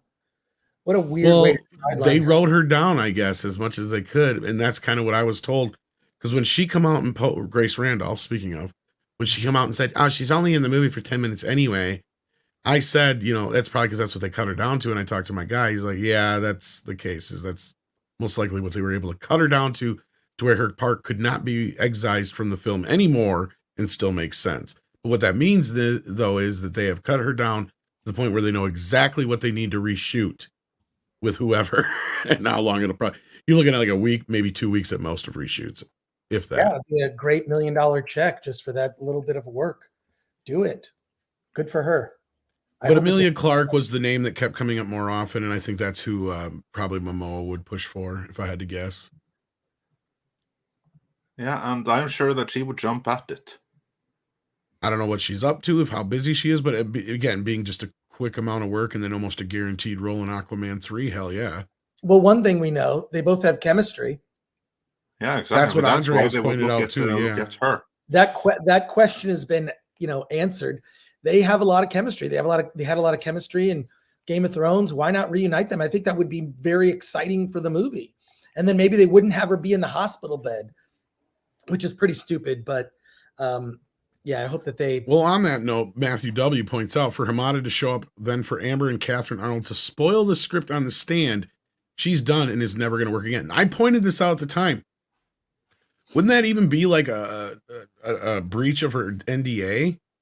Because that's part of what they're there for. They're mainly there so you don't tell, script and plot points and other important aspects of the film and production. Exactly. I mean, I thought she went right on the stand and basically gave away a big, huge twist in the film. And I'm not going to say it now for those who may have missed it, so I don't want to spoil it for them, but yeah. Yeah, I was kind of laughing. Like, I'm sitting there. The one thing I didn't expect out of the Johnny Depp Amber Heard trial was Aquaman 2 spoilers. That's pretty hilarious. So they even have more incentive now to reshoot. And that's where I said, shit, if I was Warner Brothers, I'd be coming after her for those expenses because it's her fault they have to reshoot it now. Yeah. But I don't see that happening. It's unlikely, but yeah, thank you for that, Matthew W. as well. That was a newer one, but it was relevant at the moment, so I brought it up.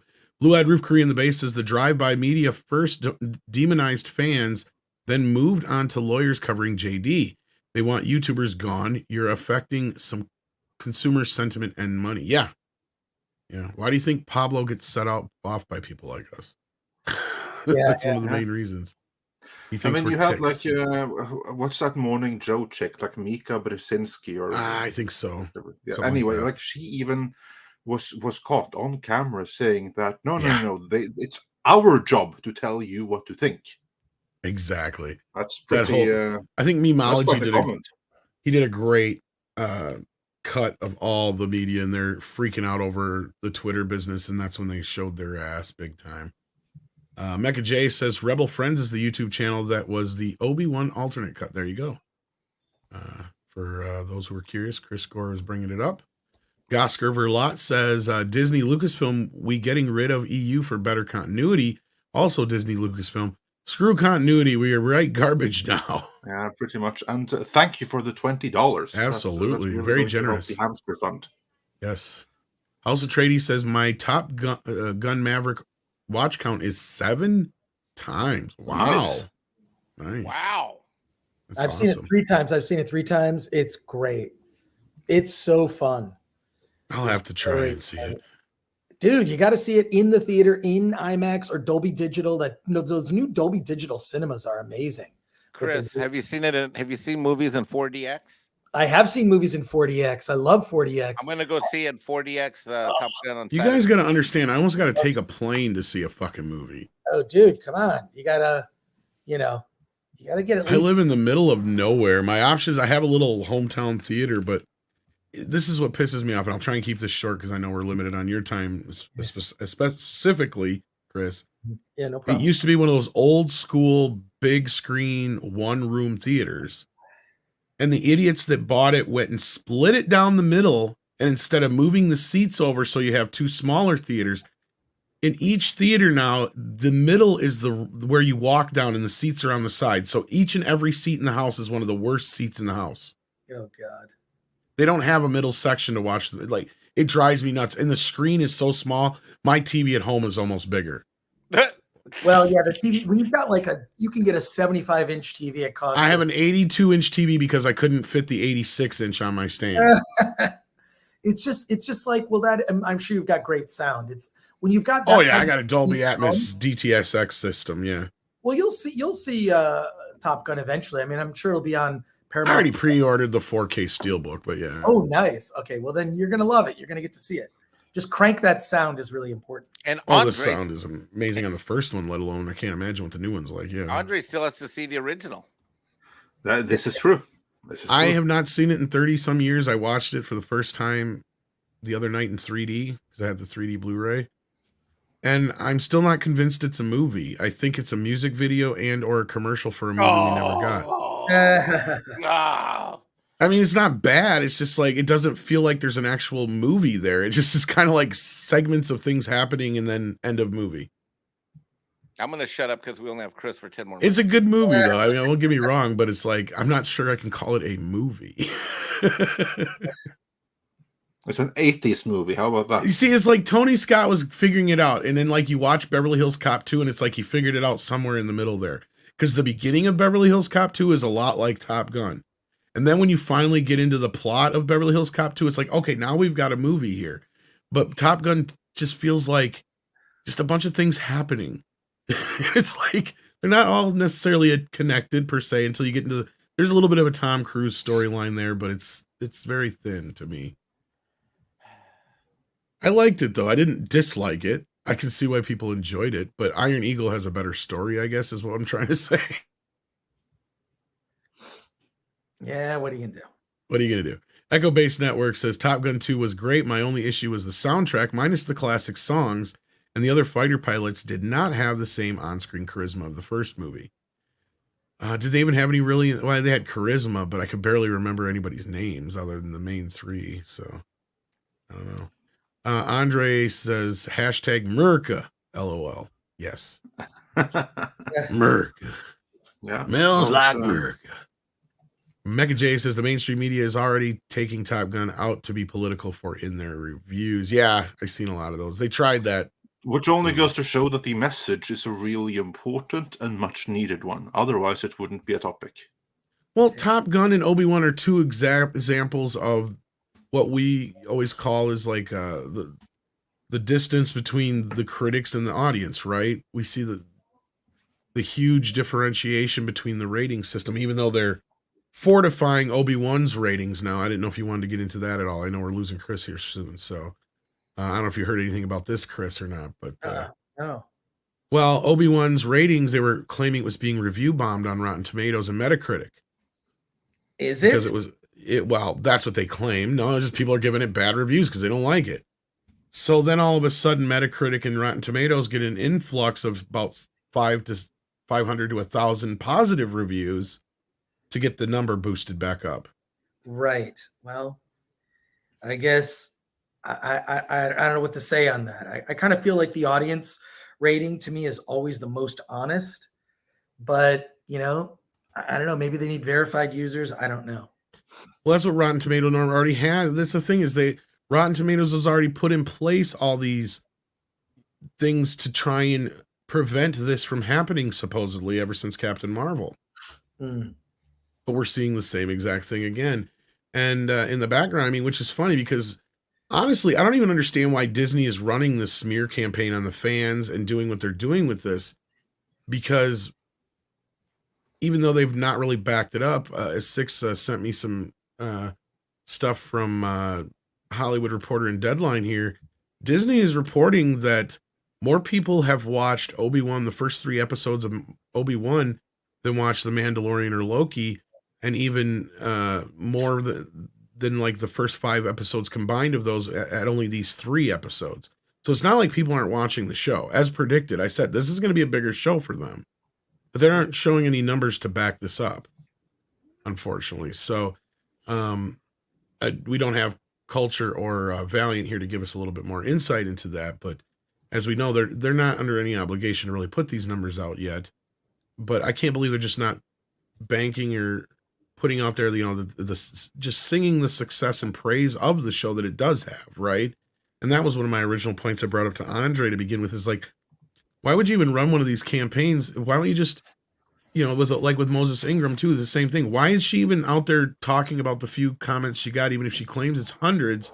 If the show is such a success, then why are they worried about this shit? Right. Yeah, why do they want that to be the conversation? Because one thing that stands out to me with it is that they make a victim out of Moses Ingram. They try to shame you into, oh, we have to watch because it's so sorry for her. She needs our help. She struggled. Yep. Is that really the impression that you want of your toughest nails villain? To go in and feel sad and bad for the actors? That's the only thing that you can think about as you watch the actress portray an angry, pouty child. Because the other thing too is that it's incredibly. I remember when young in my career, someone had a talk with me early in my career, and I was really excited for a job opportunity. And I'm not saying this is what's happening with Moses, but this is what I saw as another person of color looking in. I remember young in my career, I had a really great opportunity, and someone pulled me aside.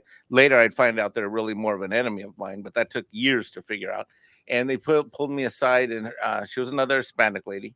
And she was a Hispanic lady, and she says, it's going to be really hard. I was going to say, you're a Hispanic lady? So- no, well, okay, well, no.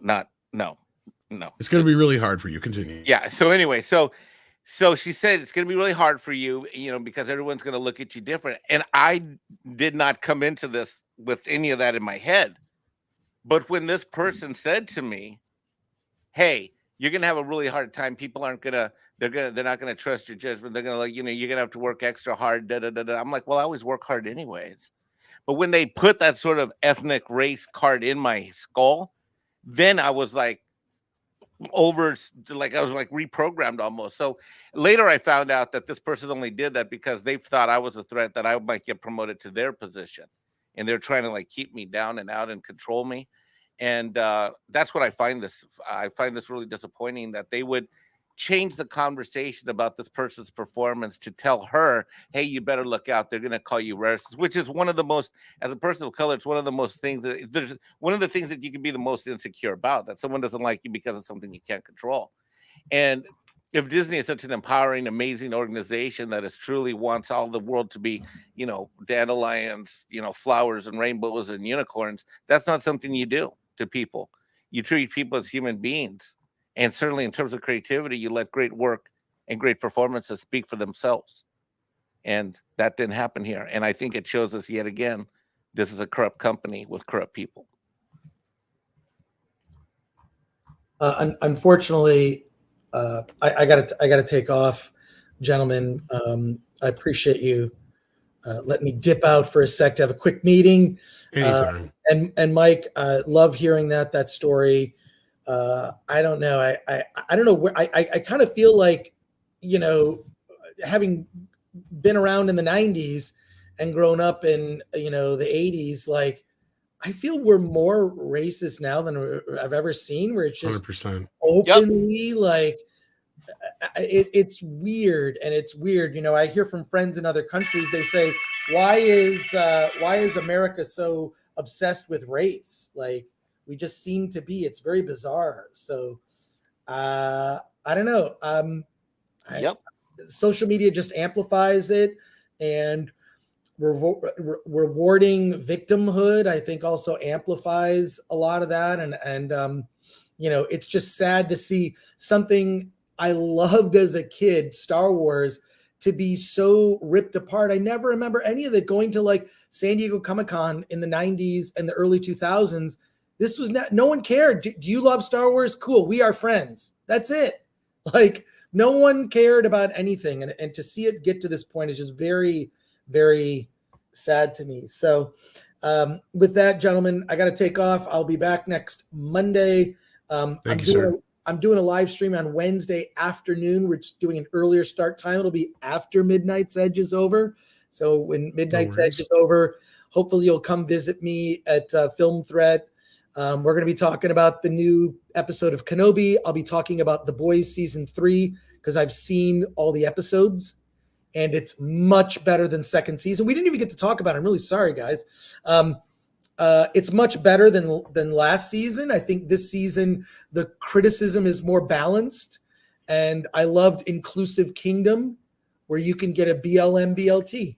I don't know if you watched the first 3 episodes. That second episode, the second episode is hilarious. Oh my God, it's so funny. Like, it's just like, I feel like last season they kind of took aim at one particular group, and this season they're just making, they've pointed the satirical gun at everyone. And that's the way it always should have been, is make fun of all sides. And this third season of The Boys is really good. So I'll be talking about that on Wednesday also. I don't know what's going to happen in this 4th episode of Kenobi. I don't know how much I really care after that 3rd episode. I just am like, and what are they going to do? I guess they're going to fight again, and Obi-Wan will be yet less scared. We shall see. But thank you again for including me in your discussion today. I'll see you next Monday. And I also, if I'm not on, I'm usually watching. So I'll talk to you soon. All right, man. You're welcome anytime. Take care. Thank you. Take care, everybody. Thank Later. you. Bye. Thanks for joining us. Thanks. I appreciate it. Lance wants to know about the issues with Alan Dean Foster. Did they ever get resolved? I believe they worked something out behind the scenes. There was some kind of resolution to them eventually. And it was, of course, caused by the pressure from him actually speaking out with Midnight's Edge and others, like our video, like our shortened interview with him had like more than 200,000 views. So that, of course, that helps a little bit. And when he goes multiple places, eventually there was some kind of meeting. We don't know the details, but something he wasn't happened. able to disclose what happened, but he did tell us that they did eventually reach out to him. Yes. Lord Kamina 2 says he's altering the deal. Oh, I'll do this right.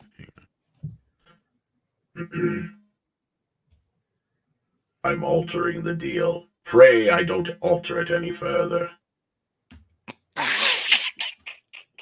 I'm so getting fired.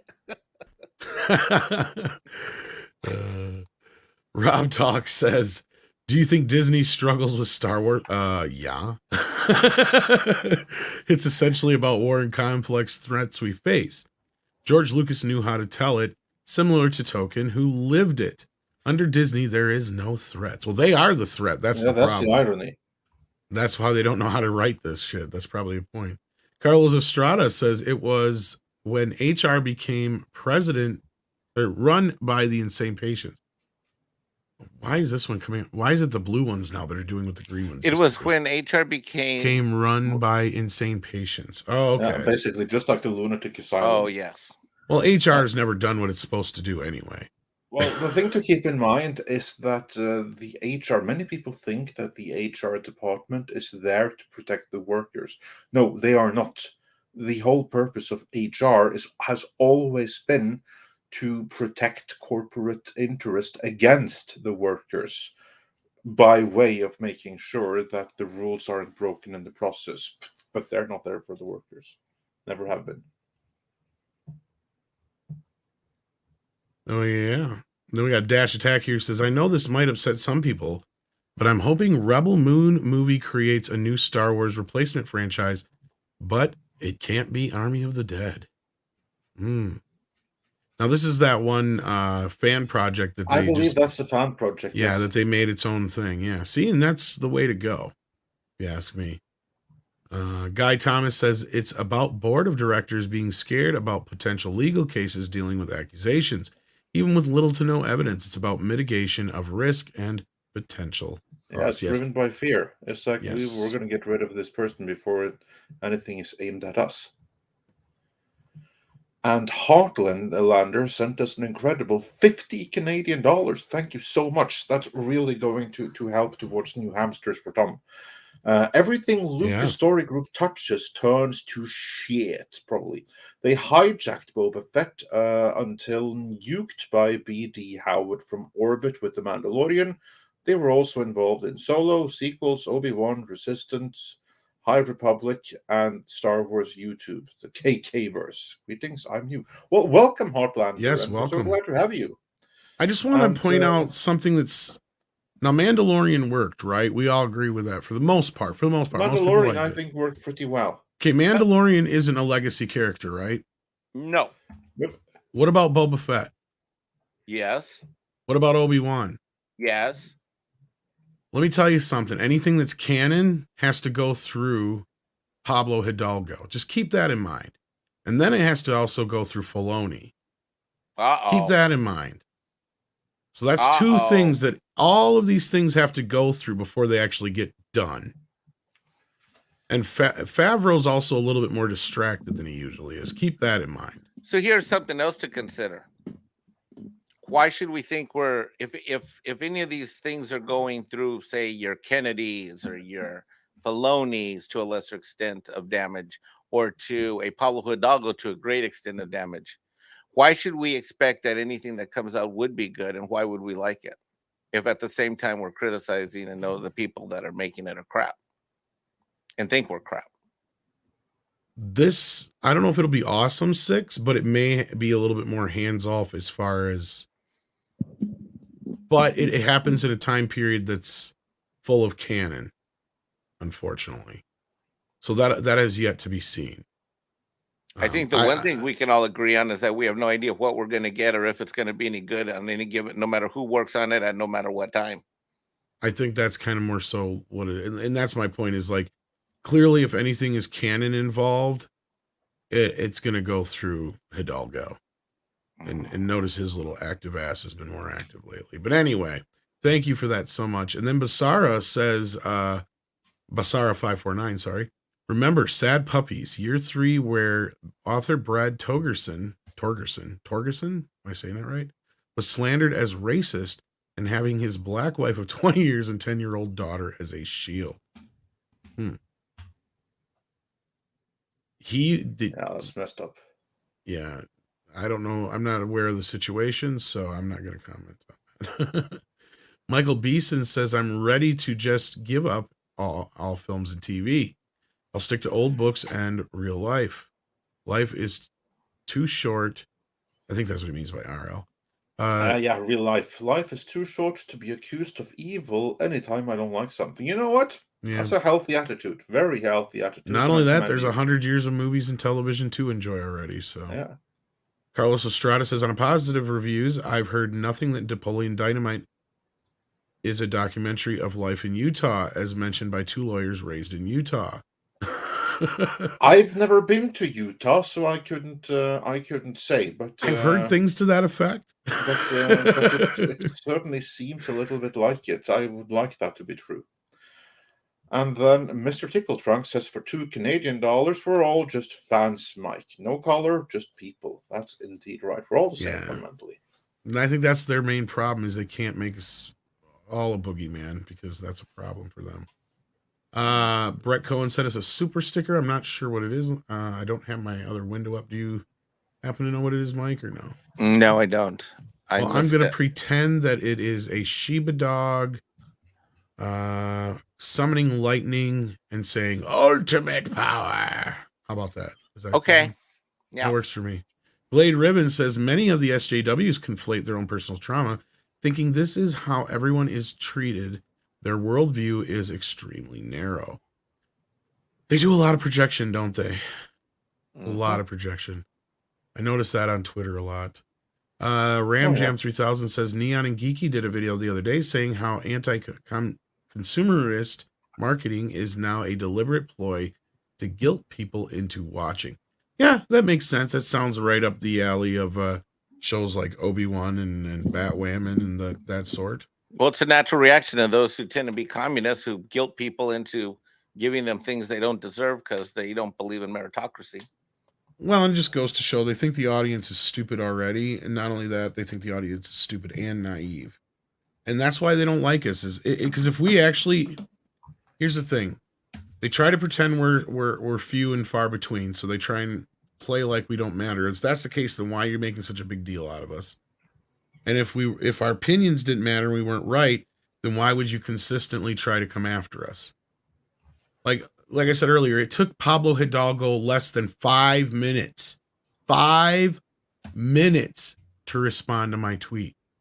If I respond to you in less than 5 minutes, that means I'm fucking bored. Like even Andre knows, like because I'm in the zone working on shit, it takes me sometimes 5-10 minutes to get back to him.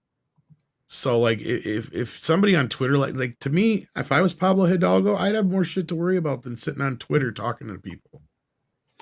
Well, probably remember though, he's an activist and he's surrounded by other activists. Well, and so I think part of it is normal people.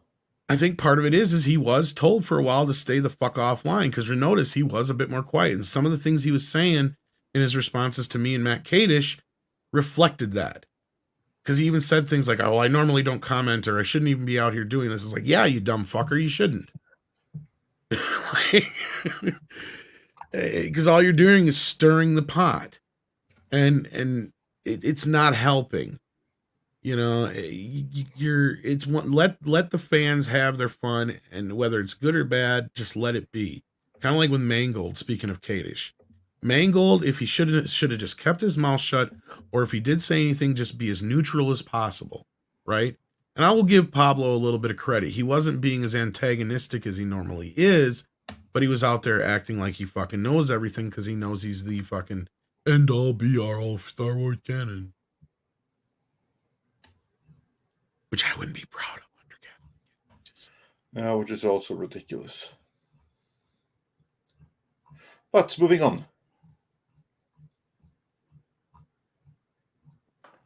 Yes, indeed. Let's see. We got this one that's on screen already, so thank you for that, Ram Bam. And then we got Dearest, who says it's June 6th, America. Fuck yeah! Oh yeah, there was that too. That's another example of things we can't get into. Crazy Goose 21 says, isn't Amber Heard supposed to be in the new Jurassic movie? Is she? What? That's I don't know. Is there any big piles of shit? They might have used her as the shit wrangler. No, that doesn't work. No, that wasn't the right one. I think it's fine. It's Amber and poop jokes never get old. Nope.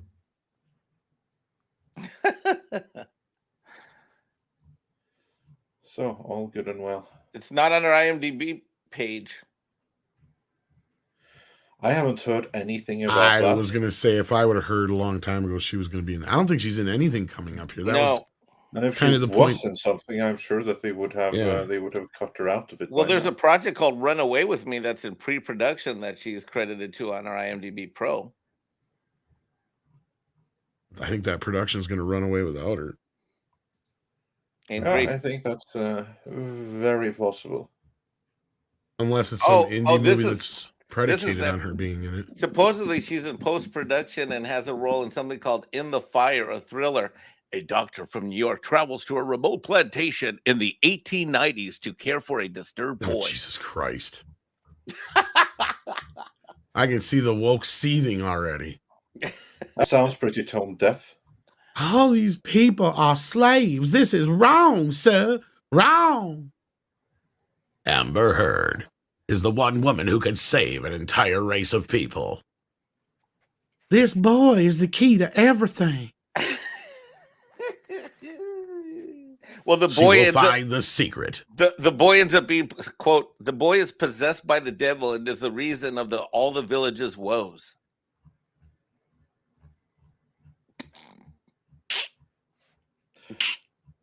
But yeah. And with that, we move on further. Yes, indeed. I mentioned the Mangold Slayer and he starts to text me. I don't think he's listening either. It's just kind of coincidental. Well, it's been known to happen. But yes. Moving on. Mega Wing Zero says, my father worked on an air base. They shot the original Top Gun. He said they are assholes, but alcoholic and abandoned my family when I was 12. Well, that was an interesting story. I'm not sure if one has to do with the other, but wow. Damn. Sorry about your dad being an alcoholic and abandoning you. I can sympathize with the alcoholic aspect, but as far as them being assholes on the original Top Gun, I would be kind of surprised because from what I've heard, it is a nightmare to try and get the military to work with you on a movie. So you usually kiss their ass. So like in the final countdown when they gave the Captain 10 or 20 grand, they ended up getting like on the side and stuff. Well, not so much that. They're like first of all, they have to okay the script. So they go through the script and make sure that there's nothing in the script that makes the military look bad or anything like that. And then they have to okay everything that's shown or used in case so you make sure there's no, because they're very picky about what is shown because they don't want, other countries seeing all our goodies and stuff to that effect. So yeah, you got to go through quite a process. So I can't fathom them treating the military like shit. So yeah, I don't know. Paulus Blaine says, Midnight's Edge community, please. This Russo-Ukrainian war has changed everything. The West is in ascendant, and a Cold War will forgive a new path culture. Goodbye, woke and SJWs. A new Cold War will forge a new path. Yes. Yeah, well, we shall see. We shall see what happens. I don't know if that necessarily was the catalyst, but it could be. Matthew W. says Disney uses diversity and inclusion as a shield against their crappy products. This is true. And shady business practices from coming under real scrutiny. All true. That's not going to only last for so long, though. We're going to hear about those investigations sooner than later, I'm sure. Crazy Goose 21 says it seems as though 30 years from now we'll look back on this time as modern iconoclasm. Is that how you say it? Iconoclasm. Okay. How long will we return to sanity, i.e. fandom culture? Well, that depends. I think we're on I keep calling it the final re. I think it has begun. I think the salvo begun with the slap heard around the world. You had the Disney thing all happening at the same time. The JD trial bringing it all to a nice little ribbon tying bow to throw the Me Too movement in there. We've had enough stuff now that the culture has been shaken up. And going back to what I said earlier is I think a lot of people are, following along because they're afraid. And once people realize that the emperor has no clothes and all these people that they're supposedly afraid of, which we were talking about again earlier too, which is why, why when asked these presidents and CEOs and stuff like that are afraid of these people, once their power is taken away and that's when things will start to change. And we're starting to see that on a corporate level and on certain other levels. Regular people are starting to finally stand up and say enough's enough. We really saw that with the Disney thing when they're like, okay, you're crossing the line here with kids. Enough's enough. It's one thing we can sit here and listen and tolerate so much every day, all day long. That's when they crossed that line. And I think we're hitting that point. And I do believe the final will come from Disney because they have probably the most of them working there. And they've fostered that culture there, let's say, for lack of a better term. But as far as seeing it in our entertainment and stuff, easily another 2 or 3 years. But if we get a few more Top Guns, it may speed it up a little bit more. What do you guys think? Mike, let's hear what you have to say first. I do. I think we needed a couple things. We needed good superhero movies. We needed Ghostbusters desperately, which was a family flick. We needed Spider-Man No Come Home. Oh, Jiminy Crickets. Spider-Man No Way Home, which was a great superhero movie because we've gotten a lot of crappy ones lately. Spider-Man No Come Home. I can't even, I forget. I'm getting the title messed up now all the time. And now we needed a great patriotic Americana movie. We need more of all three of these things.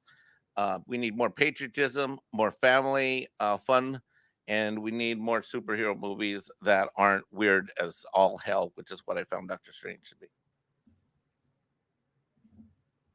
Yeah, it's kind of sad we go from Spider-Man No Come Home to the Doctor Strange multi-madness. Yeah. Yeah. Well, basically, what we're going to need, certainly on the culture side of things, is people voting with their wallets. We need consistently everything that is spaced to be successful and everything that is woke to fail. And there's going to come more woke stuff for years to come, no matter what happens.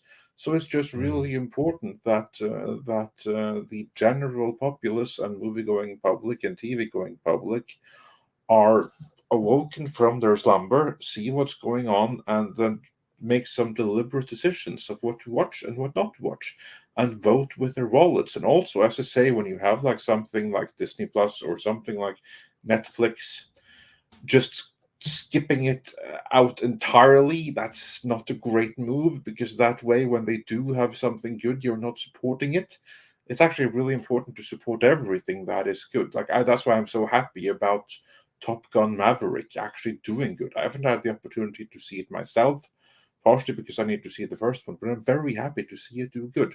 Movies like that need to do good this day and age. Simple as that. And Peter Venkman, you're sort of right. Definitely he was the mega spreader, right? But he wasn't patient zero, believe it or not. Andre pointed out recently, once again, in one of his more recent videos, that we keep forgetting that patient zero was actually Fan Four Stick director Josh Trank. Josh Trank, yeah. And of course, it wasn't. We don't know how much was the director, or how much was marketing or hired PR firms. I think it was hired PR firms. I think it's the same PR firms that worked on Fan Four Stick that also worked on Ghostbusters. Ghostbusters is where it added or a political dimension got mixed up with it. That was the thing with Ghostbusters. And it spread fire, exactly. That's what I mean. Exactly. Yeah. But before then, the exact same playbook was employed. It also helped that Trump mentioned Ghostbusters, so that played right into their handbook. Yeah. And that was where the handbook was built, right? When we talk about the handbook, Paul Feig was definitely one of the architects. And it was along with him, Amy Pascal, and all these idiots inside there, probably in some publicist agency, like we were just saying, basically saying, look, this is how we sell this movie now. And we even had the writer of the film come out and say that these things influenced the writing of Ghostbusters, and we see it in the film, right? So yes, you're not totally wrong there. He's not patient zero, but he was definitely the zombie that gave the bug to everybody else. Yeah, absolutely. He was the super spreader. Yes, indeed. And even in that case, it was the PR agencies and everything that made it. Yeah. I mean, that was the perfect storm. It wasn't Exactly. just Paul Feig. He was there. The rest couldn't have We forget happened about without Star him, Wars but- in between there too. I mean, because even though it was on a smaller level, there was some pushback to people who pointed out that Rey was a Mary Sue. Remember? Yeah. That came in before The Last Jedi. And a lot of people just kind of shied away from it because they were being called sexist. So it's like, well, maybe there's something wrong with me. But then, like, you watch the movie and you're like, no, she bypasses the fucking plot. It's like, how is this fair? I don't get it. But no, you're right. Like, we had that in between there, in between those two things. But yeah, for some reason, and then Last Jedi was a thing I think that set it off big time. Yeah, but because that was one where the casual movie-going audience actually saw what was going on. Same thing with Game of Thrones season 8. Again, that was normal people who have normal jobs, everything like that. They like their little sci-fi on the side, but it's not something they obsess over. This is where they nonetheless saw it, and that has a huge impact. When we because talk about the numbers made a difference. We talk about Patient Zero and all that kind of stuff, but Ground Zero, I think SAXHBK is correct. Ground Zero is comic books. Yeah. And that's because it was the easiest place to comic infiltrate. books and video games. First comics, then video games. Yep. Yeah, video games then. Yep. Because those were the two that were the easiest to infiltrate, it seemed like. Crazy Goose 21 says, it seems though 30 years from now we'll look back. Oh, we just read this one. Thank you, Crazy Goose. Speaking of Crazy Gooses, we got Darius Munchausen, who probably sent us some popcorn because he's Robo Cowboy. That's right. Thank you so much for that. Channel Starface says, it seems like ever since Disney fired Gina Carano, Favreau checked out. Here's what I think is going on with Favreau. Go ahead, Andre. Yeah, no, I was doing. Yeah, the only thing I was going to say is that, the firing of Gina Carano, I do believe that was a watershed moment where all of Favreau's plans were utterly derailed. I've described her before as a load-bearing pillar, and I stand by that. Many people think, but she's not that good an actress. She only had like this at cameo. No, this is where you're wrong, because she was charming. Everyone liked her. She was a fan favorite, and because of that, she was handpicked for that role because that was vital in the tapestry of the later MCU plans to follow. She was going to have a huge plan in everything that was rebuilt. Basically, to give a parallel, this is well, you can't really do that even. Because all of James the Gunn Avengers got their own origin movies, but basically, this is firing Chris Hemsworth really kind early of. on. It's kind of like what firing James Gunn did to the MCU in a way. Yes, exactly. Even though James Gunn gets to come back, but yeah. Yeah, but not in the capacity that he once had. Whereas the moment when Gina Carano was fired, that was so many of Favreau's plans gone. The Ranger series, that was cancelled. That was supposed to lead straight into a Cara Dune series, and Cara Dune had a huge role. Cancelled. And who knows how important that was for everything to come. It basically changed the entire plan going forward. Yeah, and I think that's why Boba Fett, the Book of Boba Fett, exists. I don't think we were meant to get that show. Yeah, no, I agree. I think that show constituted getting us from point A to B, since he didn't have, like you said, the original plan, which was supposed to lead from Mandalorian Season 3 into the Rangers into other shows. Because that's what this was supposed to be all about, was building and spinning off all these shows. I don't know if he's so much checked out as he's picking his battles, and now I think he's being spread too thin. Because even though he's not listed as I don't think he's listed as any capacity on Obi-Wan, We know he's the one that nixed the scripts, the original scripts. So he has some kind of sway there. We've been told he has like a creative executive position at Lucasfilm, which I believe is going to be similar to what Todd Phillips is probably going to be doing over at DC if he takes the job. And that is that, yeah, he's not the CEO or whatever, the executive of the company, but he's the creative. He oversees all the creative aspects of it. And when 90% of the shows are his right now. But again, I think the bigger problem is and I said this earlier, he has to trust Filoni, right? And he has said it before that Filoni is the guy he goes to because he doesn't know all the ins and outs of this stuff, right? Like he's kind of on a level of he's seen the films. He's seen a few probably episodes of Clone Wars. I think he's even worked on a few things previous to being a part of Mandalorian. But now we know when he came into Mandalorian, that was a lot of his stuff. And it was KK that forced him to work with Filoni. And like I pointed out earlier, anything that's canon related, it has to go through Hidalgo. So there you have two channels of very woke individuals who are basically KK's little lapdogs. So at this point, I'm not even so sure how much sway or say or any influence KK has had over any of this shit so much as those two fuckers. Because they are the ones that I see having a lot of sway in what is said and done. And even Pablo's going out there and saying, oh, don't believe anybody saying I have any power. Yeah, you may not have any power per se in your perception of it, but you are the person who gets to say that this can go and this can't go because it is or isn't considered canon. And to me, that is a lot of fucking power to have. I don't know what unfortunately Mikey has to say to that, but yeah. I agree. All right. I can't add anything to that. That is incredibly well articulated. I agree 100%. And he's probably listening. So, hey, Pablo. Hi, Pablo. How you doing? Lousy Hispanic. I'm going to call him. Oh, Jesus Christ. Mike. Why? He's not a good guy. I can't beep you. He's not he's okay. Well, okay. Sorry. I'm sorry. You're okay. You can say that, but we can't. Yeah, we're just going to be quiet and stay way out of it. I mean, I'm authorized. Look, I'm the right skin color. I can do it. See, brown. Well, it looks kind of red, but we know. But okay. Yeah, you do look a little red today. I was out in the sun this weekend, so I'm definitely a little fiery. I didn't put. They're like, you want to put sunblock on? I'm like, no, I don't need any. Well, the commentary from Mike does not express the views of Midnight's Edge.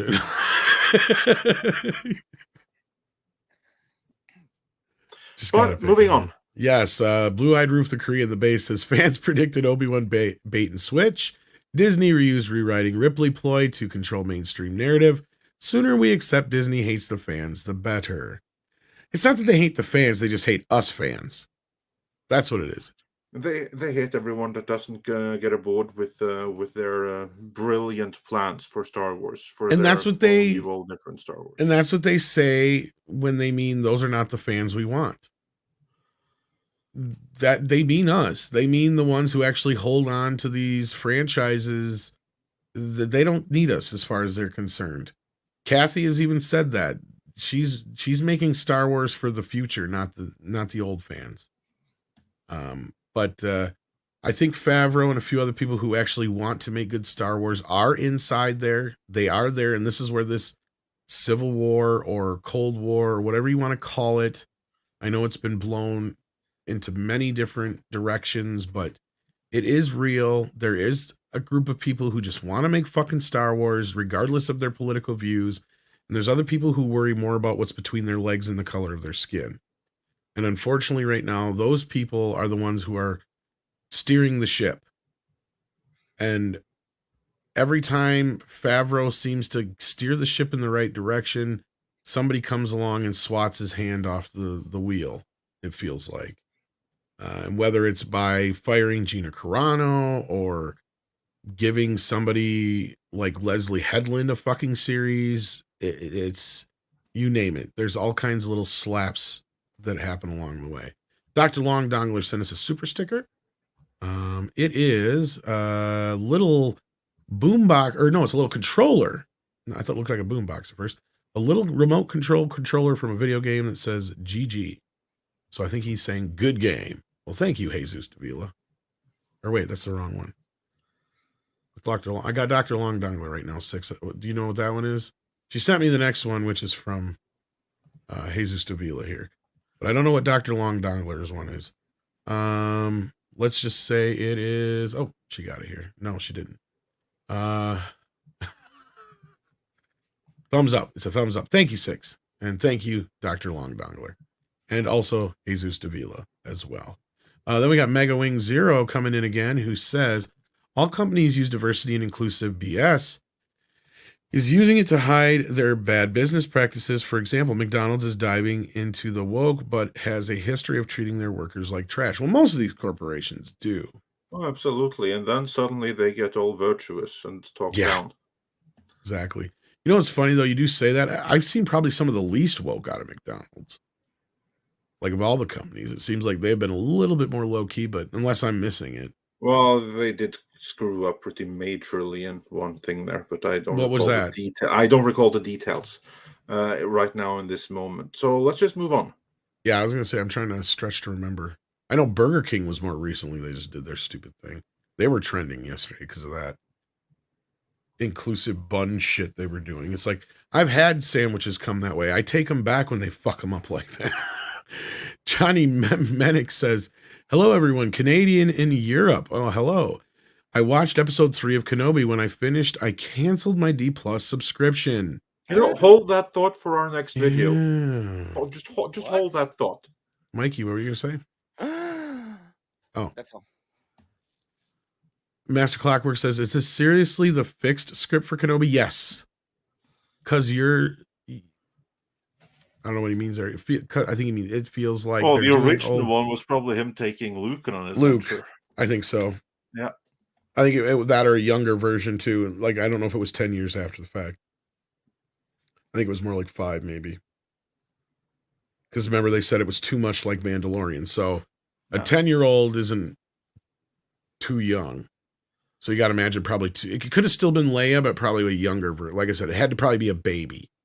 And at first that probably made sense. Well, how could you have one of the kids be saved by Obi-Wan and them not remember him? Well, because they were babies. That's why. But in this case... Hashtag newsflash. Disney is a gynosector company that's always going to create princesses and everything it does. Newsflash. Do we get to the point that they have to buy Marvel and stuff to get something for the boys, only to instantly turn around and make it for the girls as well. Yep. Yeah. Gosker Verlot says, I don't know if we got one from you, Gosker Verlot. You want to check on I'm checking right now. Okay, thank you for that, Andre. And yes, you're right, Mr. Clockwork. Burger King fucks it up every year. For $20, Gosker Verlot said, Disney Lucasfilm, we getting rid of the EU for better continuity. Also, Disney Lucasfilm. Oh, yeah, we did. We write garbage now. Yeah, we did get that one, but it's worth getting again just to play it safe. Yep. Matthew W says his $2 one didn't come through. I know we did get a couple from you. Do we have a $2 one from Matthew W? Yep, Matthew W. I'm checking that too here as well. Matthew W said, well, he said for $5 for Hamada to show up, and then for Amber and Catherine Arnold to spoil the movie on the stand. She's done, and it's never going to work again. We got that one. Let's see if there are more from. I think there was at least 2 from him. I thought that was the most recent one. Then he also said for $2, Disney and all its subsidiaries are creatively dead. I don't think we got that one.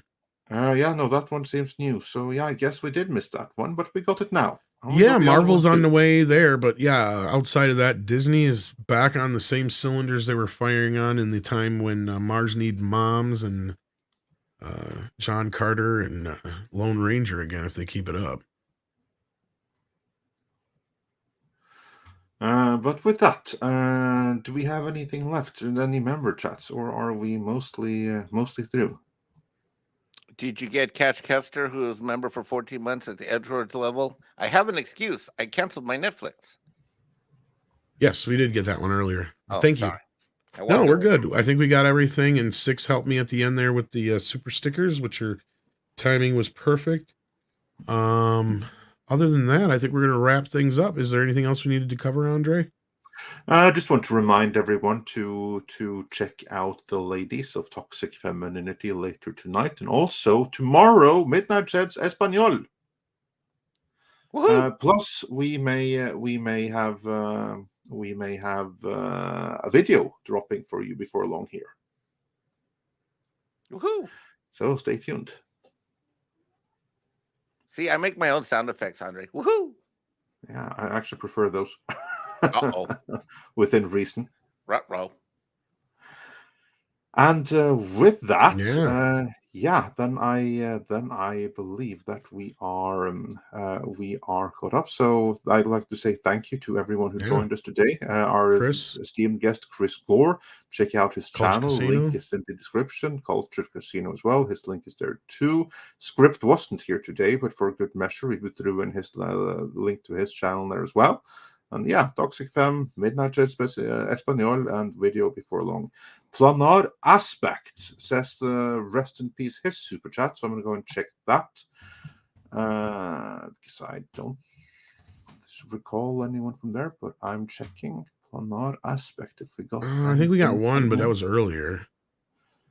Let's double check though. Yeah, I'm double checking. I'm double checking. I thought you got it. Planar Aspect said for $5, Chris, thoughts on Jurassic World Dominion before release? And I totally agree on flipping the paragraphs. I find myself doing that on a lot of my fiction.